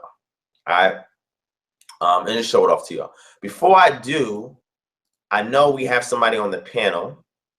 So I want to see if the brother has a very brief question that I can respond to. You can unmute yourself, Panu Yahoo. I don't know if you can, it says, okay, there you go. All right, so if you have a brief question that I can answer in like 5 minutes or so, feel free to ask and I'll tackle it for you. If not, save it for next session and be one of the first callers to call in and I'll address it for you. Do you have a quick question or anything? Like I said, those other questions, I'll save them, but I was typing in the chat. I don't have enough time to go over your Global Black Power video again. So I was wondering if there's any way you could send me that information that was in it, because you went through a lot of stuff that I was interested in, but I was going to go back and watch the video, but I really don't have enough time to just go through and watch the video and take notes like that. Gotcha. I've been meaning to, but you know. Yeah, I feel you. So I'll give you the link for it so you can look through the slides. If that's what you're requesting, I'll give you the link so you can go through the slides. You can take your time, go through it, process it. That is actually a great video called Globalizing Black Power. It was for the Black Empowerment Conference. And the objective of it is how do we compete on an international scale? And not only compete, but how can we securitize our assets? How can we expand our reach? How can we bring international awareness to our plight and do so within the confines of an international community that is willing to be engaged in the activities that we perform here domestically? How to increase trade relations and all of these things we discuss. The lecture that's coming up that I'm gonna release after I finish editing it, it's called Unity Through Autonomy, a collective approach to a unique collective approach to politics, economics, and housing for the Black community. That's gonna take it to a more of a domestic level, but show you that once you incorporate this entity, you can use it to do trade with other incorporated entities and create trade agreements with other entities outside of the domestic range as well. So I'm going to teach you guys how to do that, how to get involved. I'm going to show you guys live examples where this is actually happening here in Atlanta as we can speak. And it's happened in other places as well, but I'm more thoroughly familiar with how it's happening in Atlanta. So I'm going to show you the Atlanta example of it, and we're going to get more detail in it. Teach you a unique approach to economics that I don't hear nobody talking about in our community. But I'm going to give you the information, show you guys how you guys can get involved in getting that started once you deal with the politics aspect, and then show you a completely new paradigm in regards to housing and being in harmony with nature by using a more ecological approach to housing that's much more inexpensive, that with the economics aspect, you know, can encourage the community to get involved to building these projects. So that way you don't have to license an outside construction agency to do it. Or if you do, the cost is much lower. And you're teaching people about home ownership with a home that's self-sustainable, right? So it'll continue to fund itself. And all of this is being built on the political entity that purchases what's called raw or unimproved land that does not have any prior infrastructure, that has no pipes going through it, no telecommunication lines, no electric lines, and how you can utilize that piece of land and create a housing entity that will self-sustain you no matter what. And this is stuff that is pertinent to the Black community because, you know, foreclosures is very high in our community, you know, and a lot of our community are not, they don't have any incentives to be hands-on and get involved in certain activities in the community. But the economical and political approach that I show you guys is going to fuel or empower people to get more involved in the community. And because they're going to get an immediate benefit for doing so. I'm going to show you guys this model. You're going to be like, wow. It's about 76 slides. It's a lot of information, but you can take your time, pause it, go through it. And after I present it, and I'm telling you, man, you guys can apply this, man. It's happening already. We have 2 places out here in Atlanta that's doing at least the politics approach. I'm setting up meetings with them to actually teach them the economics approach and how to expand the political approach, how to implement the economics approach, and encourage the community to get involved in the housing approach. And that's mostly because these two entities that was formed with 90+% of the population being African Americans are mostly low to middle income, right? So they don't have the funding to do a lot of things. So I'm trying to show them how to cut corners, but even get the most bang for your buck by using the leverage of the political system they have implemented in order to get things done. Conveyances of land, a real estate property, and all types of things that you can actually actualize. And I want to give this information to them. I want to give seminars to them so that way they can see it, they can implement it, and those communities compete on a much higher level. All right. So that's that. Let me see what they said here. Alternative healthcare plan. I am in for that. Yes.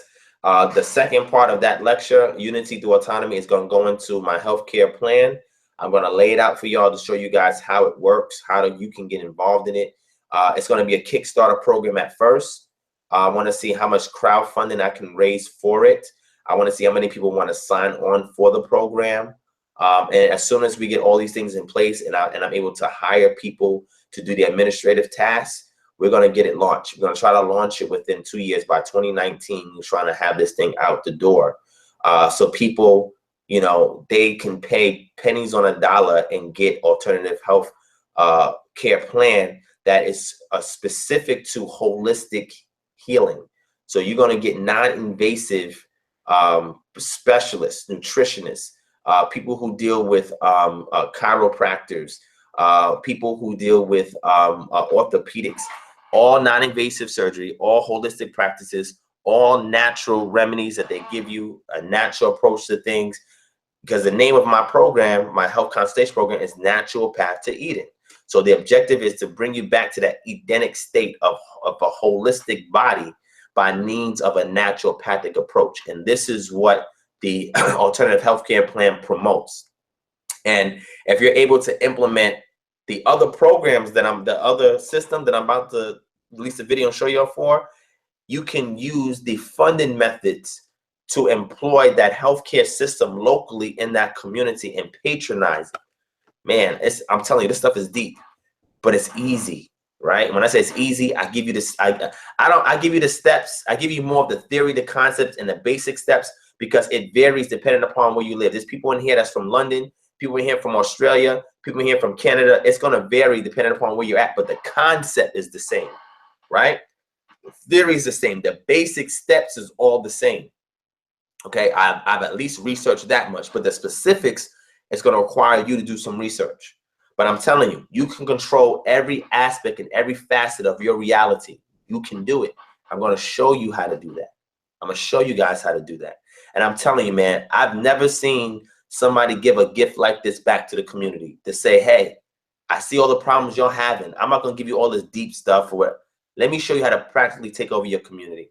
And let me show you how to institute communalism and how to create federated states within that communalism system.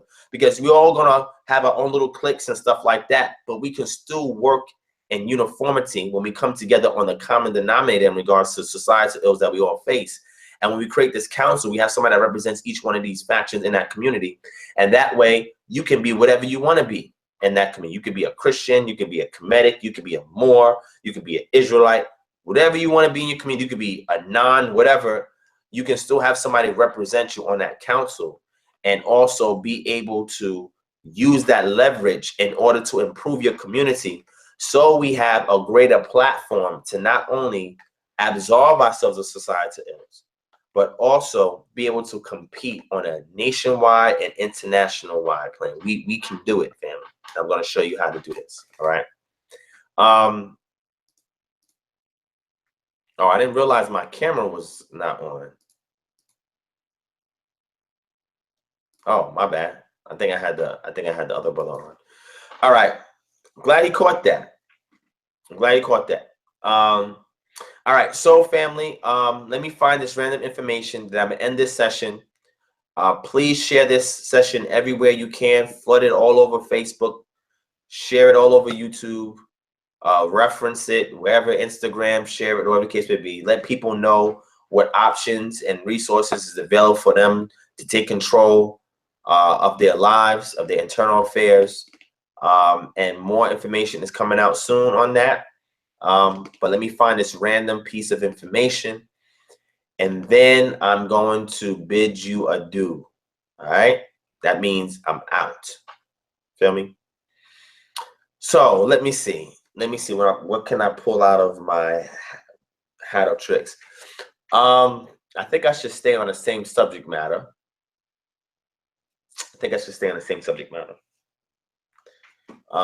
So let me see.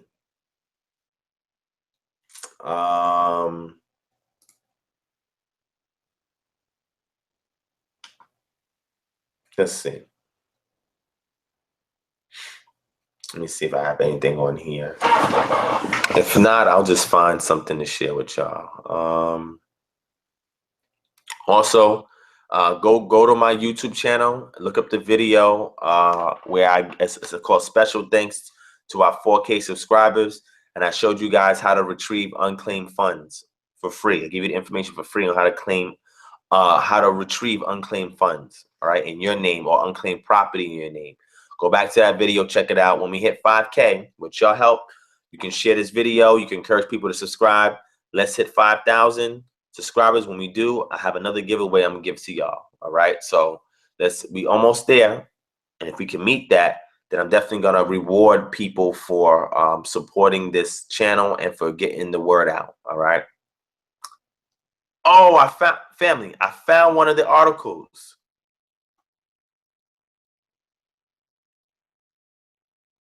All right, I'm gonna end off on this note. Man, are y'all ready for this? My PayPal. Hold on, let me put the email address. All right, that's the email address for my PayPal, kingdomharbinger@gmail.com. All right.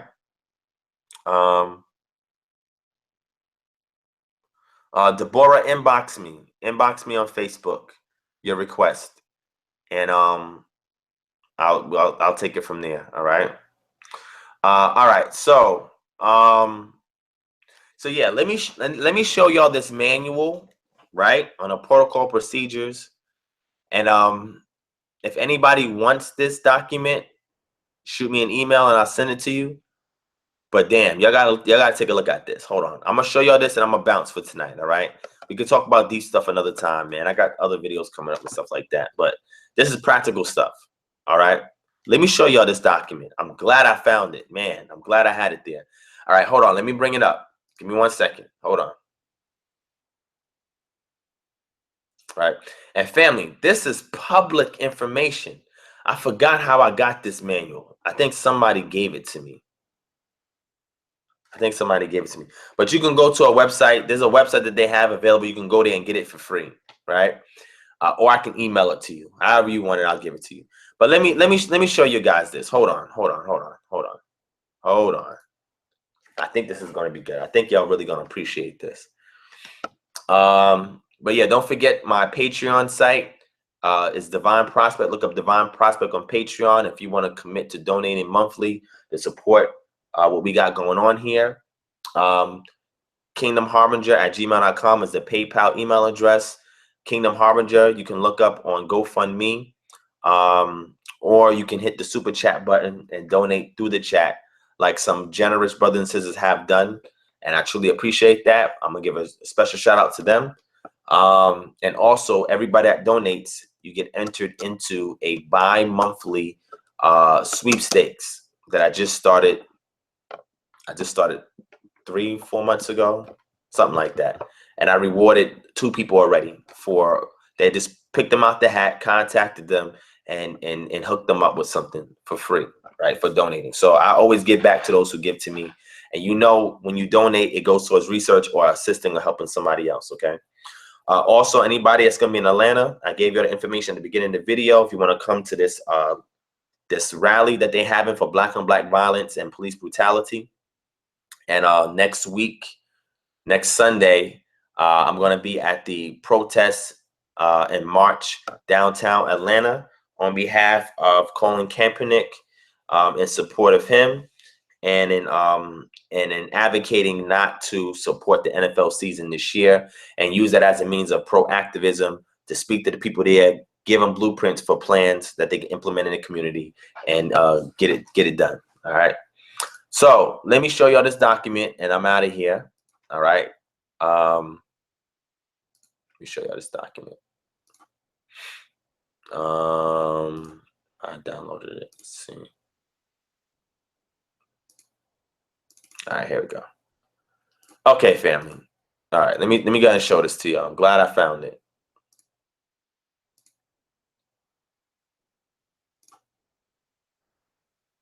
All right, hold on. All right, I got it. All right, let's go ahead and share it. Hold on, let me minimize this.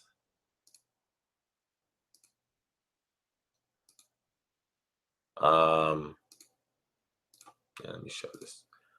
All right, so let me see if this comes up.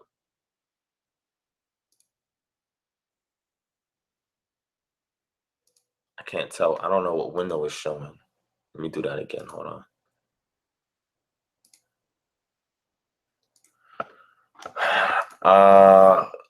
Let's do this. Let's do view double page. All right. I'm gonna show y'all this, family. Share screen, share screen, share. Here we go. All right. All right, family. So what you're looking at is ADP 3-28, defense support of civil authorities. All right. July 2012 distribution restriction approved for public release. Distribution is unlimited. Headquarters, Department of the Army. And it tells you where you can download this for free. Okay. Or you can email me. I'll send it to you. All right. Now, if you look here, the preface is important before you read anything. And I encourage anybody that wants to be scholastic, always read the preface. The preface is probably the most important aspect of any book that you read. All right. But anyway, it gives you the National Preparedness Defense Doctrine, the Army support of civil authorities, the primary purposes for Army support, primary characteristics of Army support, organization for Army support, primary task for Army support. Okay, and it's not even a long pamphlet. It's like 15 pages, right? So if you read this, it says Army Doctrine Publication, what ADP stands for, describes a doctrinal foundation for the Army's contribution to defense support of civil authorities. ADP 328 focuses on the operational Army battalions, brigades, division headquarters, and Army service component headquarters conducting DSCA with support from the generating force. A corresponding Army doctrine reference publication elaborating on the principles of ADP 3-28 is expected to replace field manual. The principal audience for this is all members of the profession of arms. That's not including us, family, unless some of y'all work in that field. Commanders and staffs of Army headquarters serving as joint task force or multinational headquarters should also refer to applicable joint or multinational doctrine concerning the range of military operations and joint or multinational forces. Trainers and educators throughout the Army will also use this publication. Commanders, staff, subordinates ensure the decisions and action comply with applicable United States, international, blah, blah, blah, blah, blah, blah, right? Let's go forward. Now, here it is. All of nation approach. The military's primary contribution is defense support of civil authority. That's what DSCA.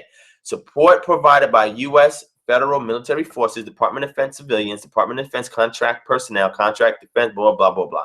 Primary purposes, it tells you here, right here, to save lives, alleviate suffering, protect property, right? Primary characteristics, state and federal laws define how military forces support civil authorities. Military forces must document costs of all direct and indirect support provided, which you can request for. Army organization, primary task, you can go through all of that. National Preparedness Doctrine. Get some time, read that. It tells you the EFS #1 on transportation, communications, public works and engineering, firefighting, emergency management, mass care, emergency assistance, housing, and human resources. The National Preparedness Goal, the National Incident Management System, and the National Response Framework apply to military forces supporting civil authorities, those elected and appointed officers and employees who constitute the government of the United States, the government of the 50 states, the District of Columbia, the Commonwealth of Puerto Rico, United States possession territory, blah, blah, blah. These three living documents work hand in hand, continuously evolving to improve consistency and account for changing conditions.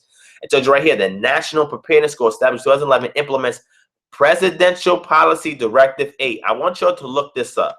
That is the National Preparedness Act. Look it up. It gives you a little bit of information over here. You can read it. President of the United States signed Presidential Policy Directive 8 to strengthen the security and resilience of the United States through systematic preparation for the threats that pose the greatest risk to security of the nation, including acts of terrorism, cyber attacks, pandemics, and catastrophic natural disasters. That's what we're interested in right now. It tells you tiered responses, right? Army support, military capability, readiness. When y'all go back to this video, you can pause it and read it. Primary purposes of support, primary characteristics of Army support, civil authorities are in charge, military forces support them, right? The Army, National Guard, all 50 states, territories, blah, blah, have their National Guard. Because they have state resources, the governor can activate National Guard units based on requirements in the state. It tells you about the regular Army, Organization for Army Support, the Army Reserve, duty status, primary tasks for Army support, United States Army Corps of Engineers, provide support for domestic disasters, right? At the direction of the governor for state National Guard forces after the declaration by the president, blah, blah, blah, blah. Natural and man-made disasters. Wait, let's read that again. Natural and man-made disasters occur throughout the United States and its territories. Some disasters afford advance warning, such as hurricane, blah, blah, blah, blah. The Department of Homeland Security, through the Federal Emergency Management Agency, FEMA, marshals available support before domestic disasters and assists local, tribal, keep that in mind, local and tribal is what we should really be focused on, and state officials with evacuation plans and recovery. Other disasters, such as an earthquake or chemical accident, usually provide no warning. Emergency services and law enforcement at every level respond according to prior planning and the availability of resources. Then it says, most domestic disasters require no federal military assistance, which is not the case in Florida because FEMA is involved, right? We had a press conference with the White House earlier today, right? State and federal emergency management agencies receive the military assistance needed from the National Guard in state active duty or Title 32 status. I want you guys to look up what Title 32 status is. In a major catastrophe, the demand for resources may exceed the National Guard capacity, which is the case in Florida, right? And in instances in Houston, even with assistance from other states. In such situations, regular Army forces provide support as required by either United States Pacific Command or United States Northern Command, okay? Be familiar with all these words, all these terms. Army forces operating within a homeland do so in a very different environment than will confront outside the nation's boundaries. The components of the Army have legally mandated roles and constraints that affect what each can and cannot do. Regardless, each soldier needs to remember that domestic support is centered on three purposes: to save lives, to alleviate suffering, and to protect property. So now, family, anytime you see any kind of military personnel involved in a national disaster and you need your property protected, you reference this to them. If you need your life saved or somebody else's life saved, you reference this to them. If you have a suffering situation, you reference this to them. Let me go back. Let's go back. ADP 3-28, defense support of civil authorities. Say, hey, do you guys have this handbook on the ADP 3-28 defense support of civil authorities? Yeah, well, it says here that when you guys are here in this situation, you have to save lives, protect property, and alleviate suffering. That's your goal if you're here. Put your weight on them, family. They have to abide by this. And when you cite sources, they are obliged and obligated to follow through. That's one. I think I have another article somewhere. Let me see if I can find. I think I have another article somewhere. Let me see if I can find it. Let me see. Let's see if I can find this other article. Hold on, family. Give me 1 second.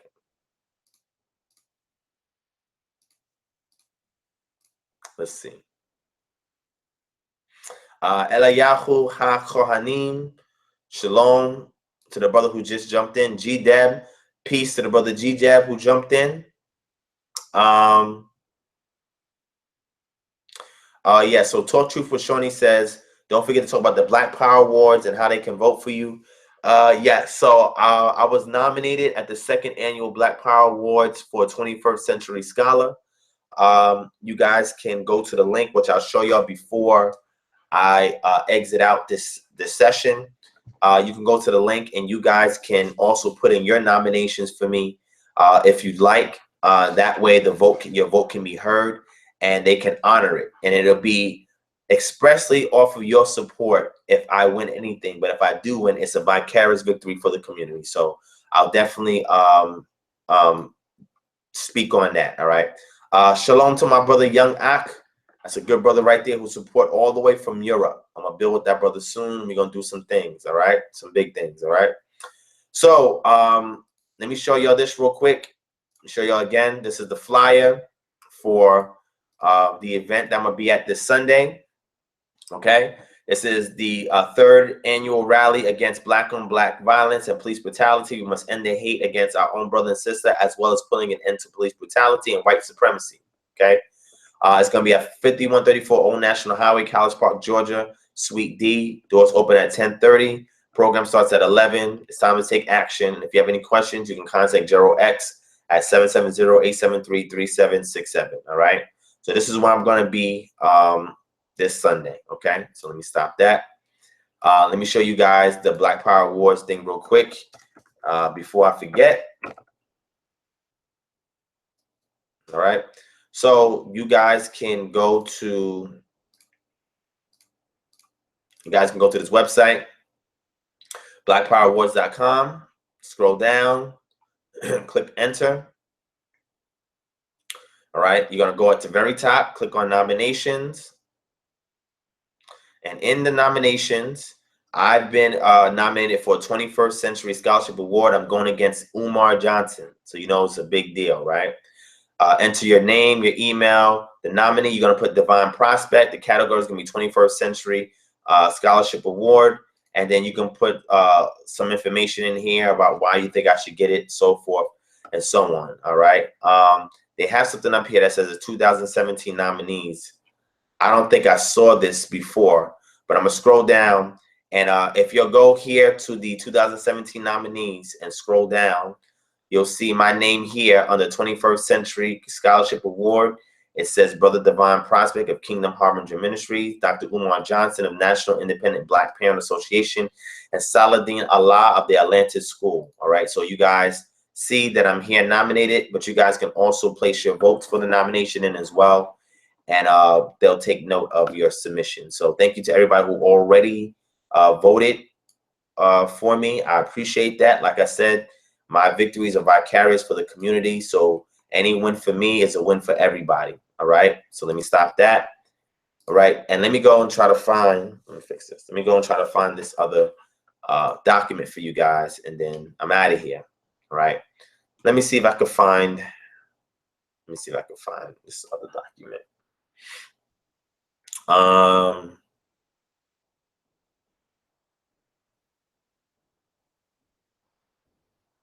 Let's see.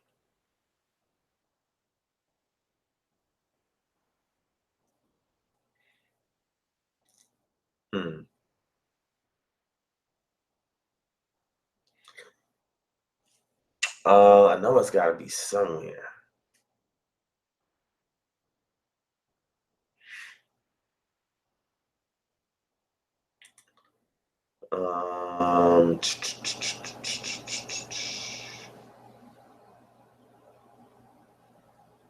Damn, I can't find it. Let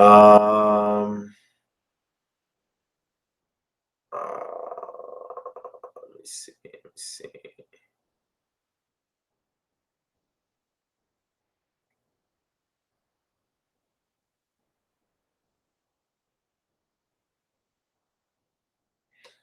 I can't find it, family. I'm surprised I even found that document on here. I know it's probably, I know where it's at. I just have to connect my network attached storage to get it. Let me see. It might be in here. Why is it in here?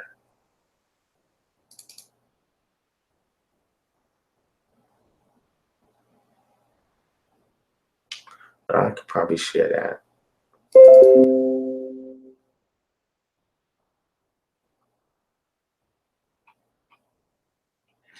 You know what? Let me just show this to y'all. I'm gonna show y'all the Freedom of Information Act, right? I'm gonna show y'all how to make these requests. I'm gonna show you a sample letter and everything like that. I have several sample letters here. I have a lot of templates for that. Let me show y'all this real quick.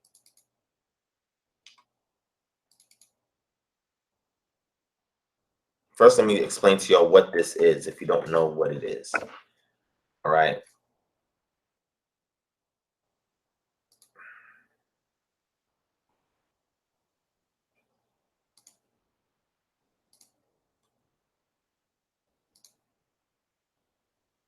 The freedom of information.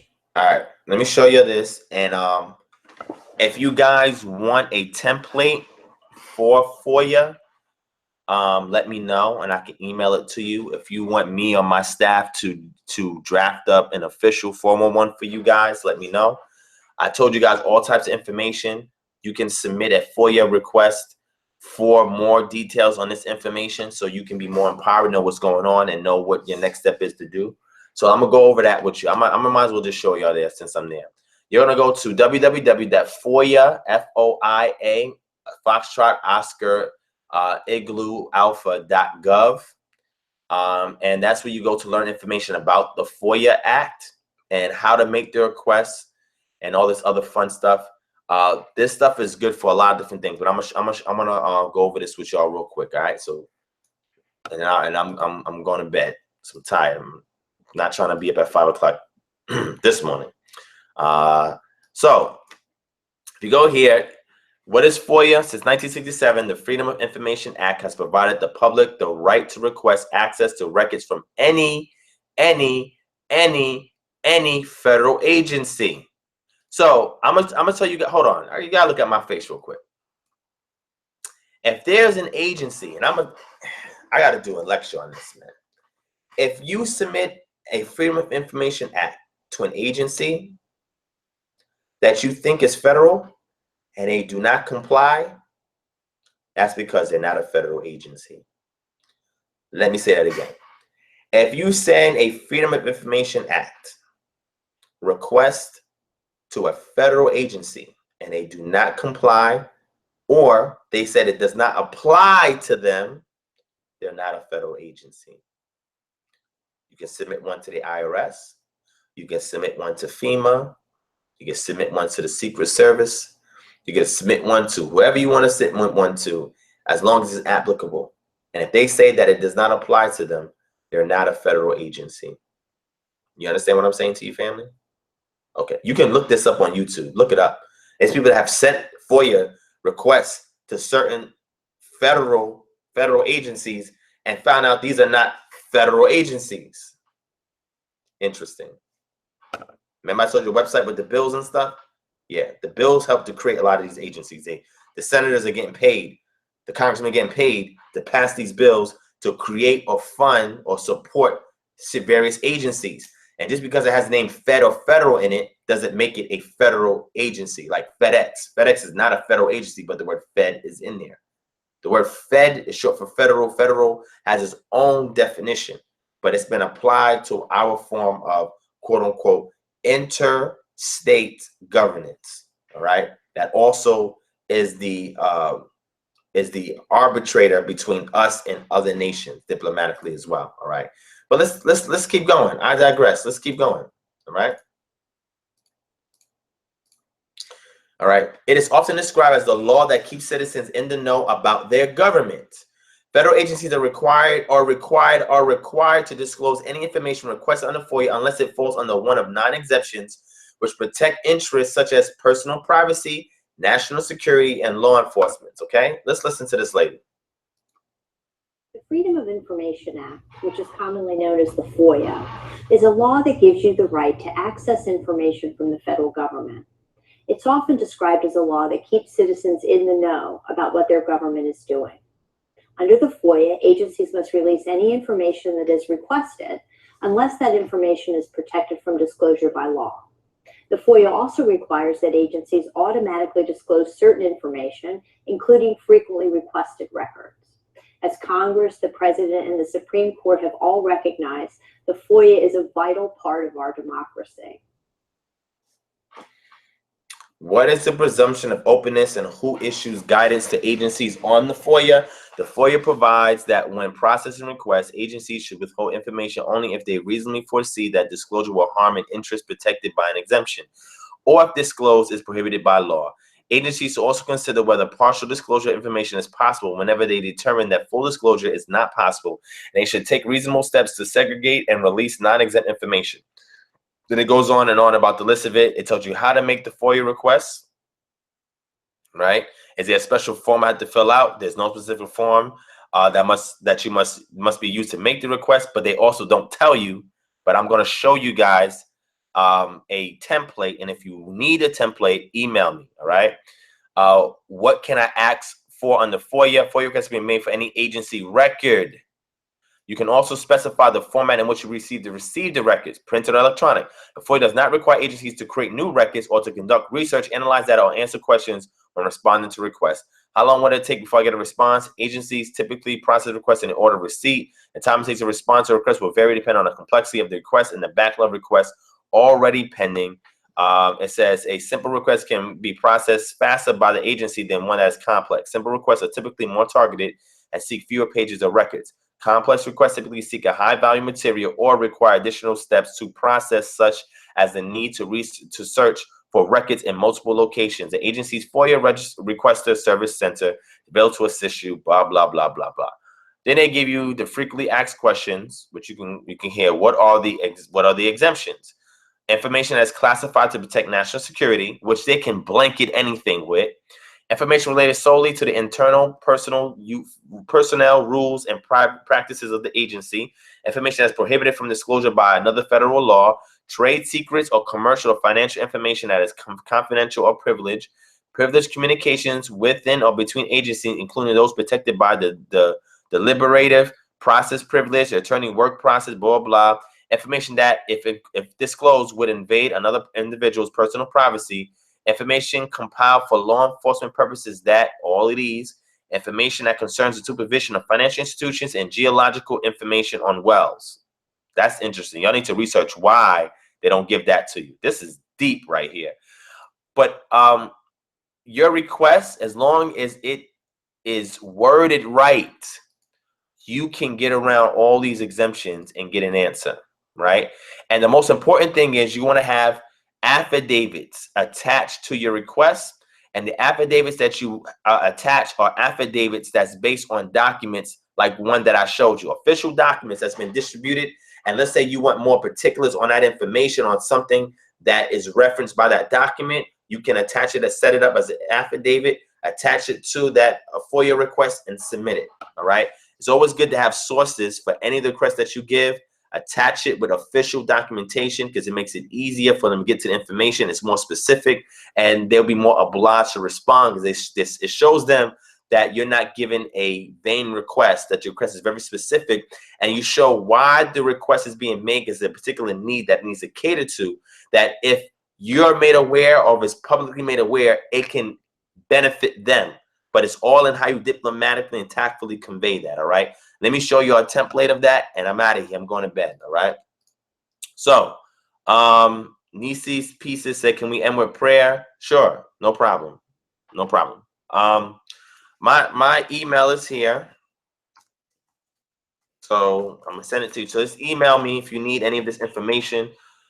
Please reference what the time marker is on the video, so I can go back to it and see exactly what you're talking about, and I can honor your request. But that's my email right there. If you need to email me, whatever, I'll get to it and I'll respond to your request. Okay. But yes, for the sister, I'll end off in a quick prayer. No problem. That's what you're requesting. I have no problem for that. Anybody who is against that or not for it, that's fine. Y'all can exit right before I do it. And whatnot, but I'll honor the request that I got in there because it's a reasonable request. All right. But let me go ahead and show y'all. Let me show y'all this this document real quick. Hold on 1 second. All right. All right, here we go. So I'm gonna show y'all one sample request document.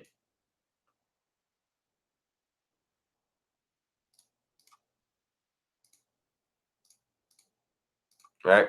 So here's one sample FOIA request document, right? A sample FOIA request letter shown below. Keep a copy of your request. You may need to refer to it in further correspondence with the agency. Here's one request that you can make to the Centers for Medical and Medicaid Services, right? In case you need some information on that.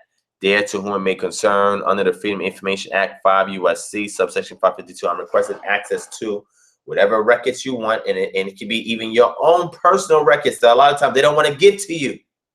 You can use this, family, because they're obligated by law to disclose information to you. In order to help you determine my status for the purpose of assessing fees, you should know that I am, whatever you want to do, a representative of news, affiliate with educational, affiliate with a private business, and individual seeking information for personal use, not for commercial use. I am willing to pay the fees for this request. If you estimate the fees will exceed this limit, please inform me first.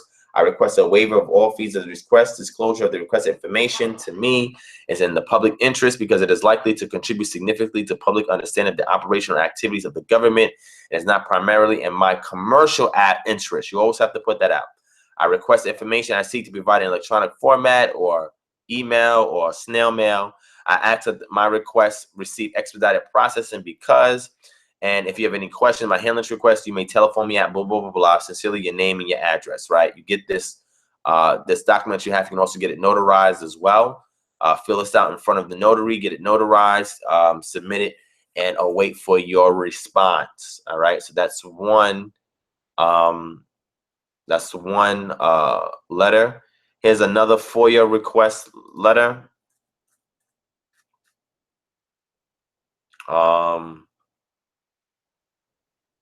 Now here's something interesting. Yeah.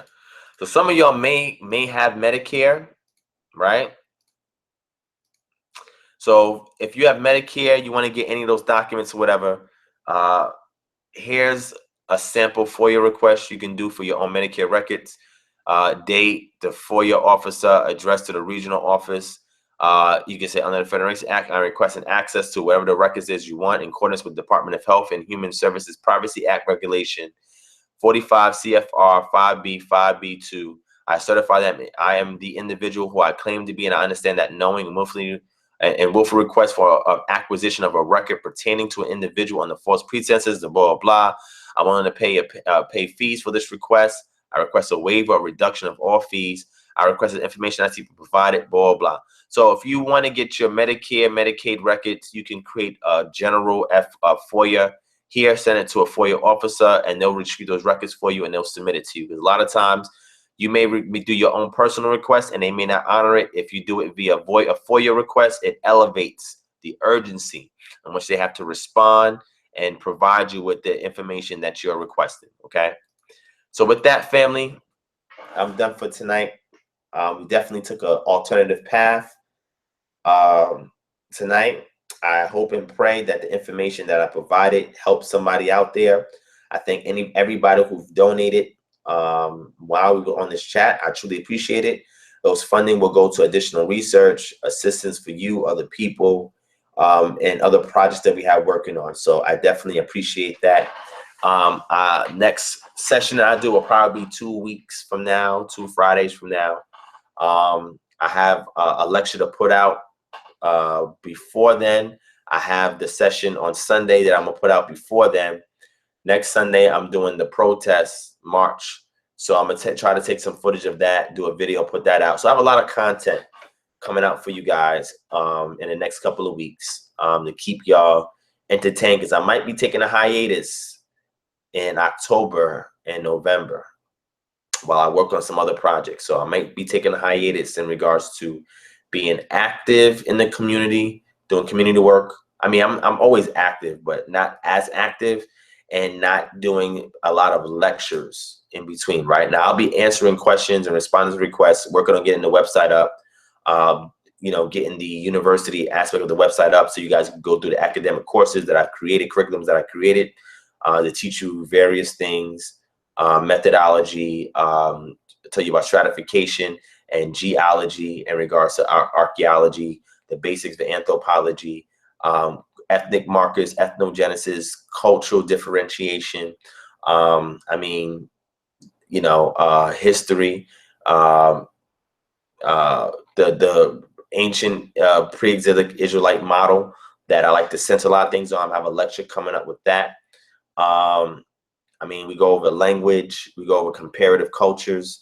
And what I'm doing is showing you guys a lot of the beginning to intermediate techniques that you can utilize so you guys can do more in-depth studies and get the most out of your studies and share with you guys for a fee. It's not an expensive fee, but for a fee for the academic courses to equip you guys so that way you can improve your scholarship, right? And you can think critically for yourselves, analyze and peer review information, and be able to give an expert opinion on it because you have a lot of the basics to fundamental to intermediate knowledge and know-how of these subject matters. And you can utilize it at your will, all right, to improve your studies, okay?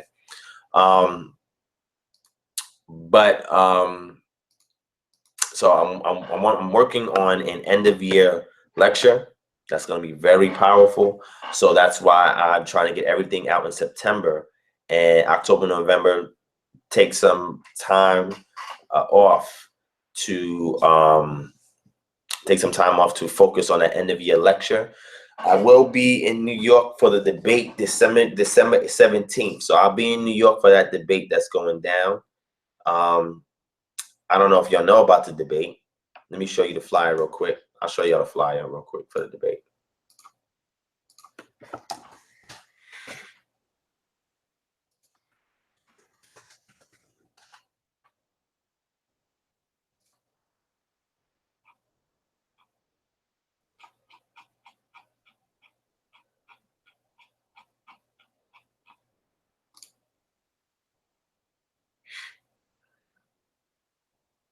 Hold on, family. Let me get this real quick.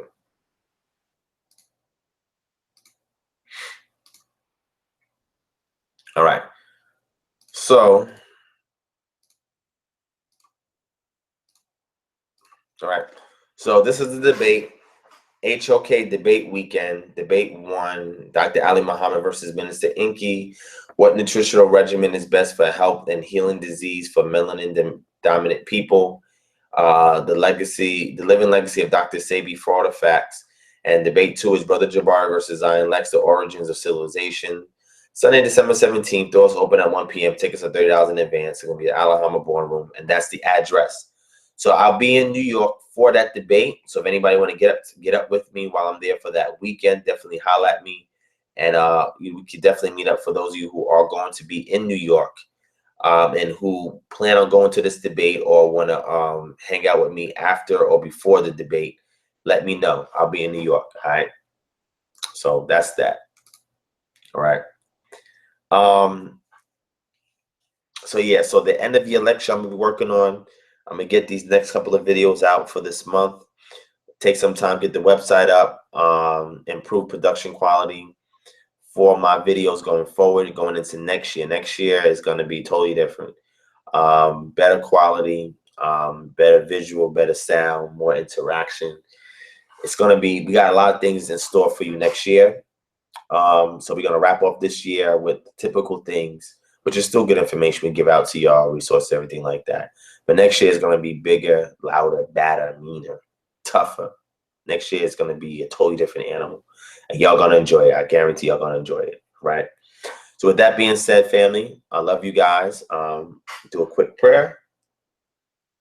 Dear Most High Yah, we thank you for another day, life, health, and strength, your goodness, grace, your mercy. We thank you for honoring the requests and appeals that we put before you. We thank you for strengthening our ability to do and to act, not to lay idle while we see our communities be destroyed. We see societal ills occur. We see natural disasters, and we see the lack of intervention from a so-called government, Most High Yah. You see all the things that are amongst us. We pray for all those who are about to get hit by the hurricane in Florida. We pray that the information that went out today, that you would use this to equip those who are here, and that they will use this information so they can take back control of their lives. They can put more pressure on the powers to be, so that way they can enact protection for themselves. When these natural disasters do occur, they know exactly where to go to, who to contact, what tools to have, what knowledge to have.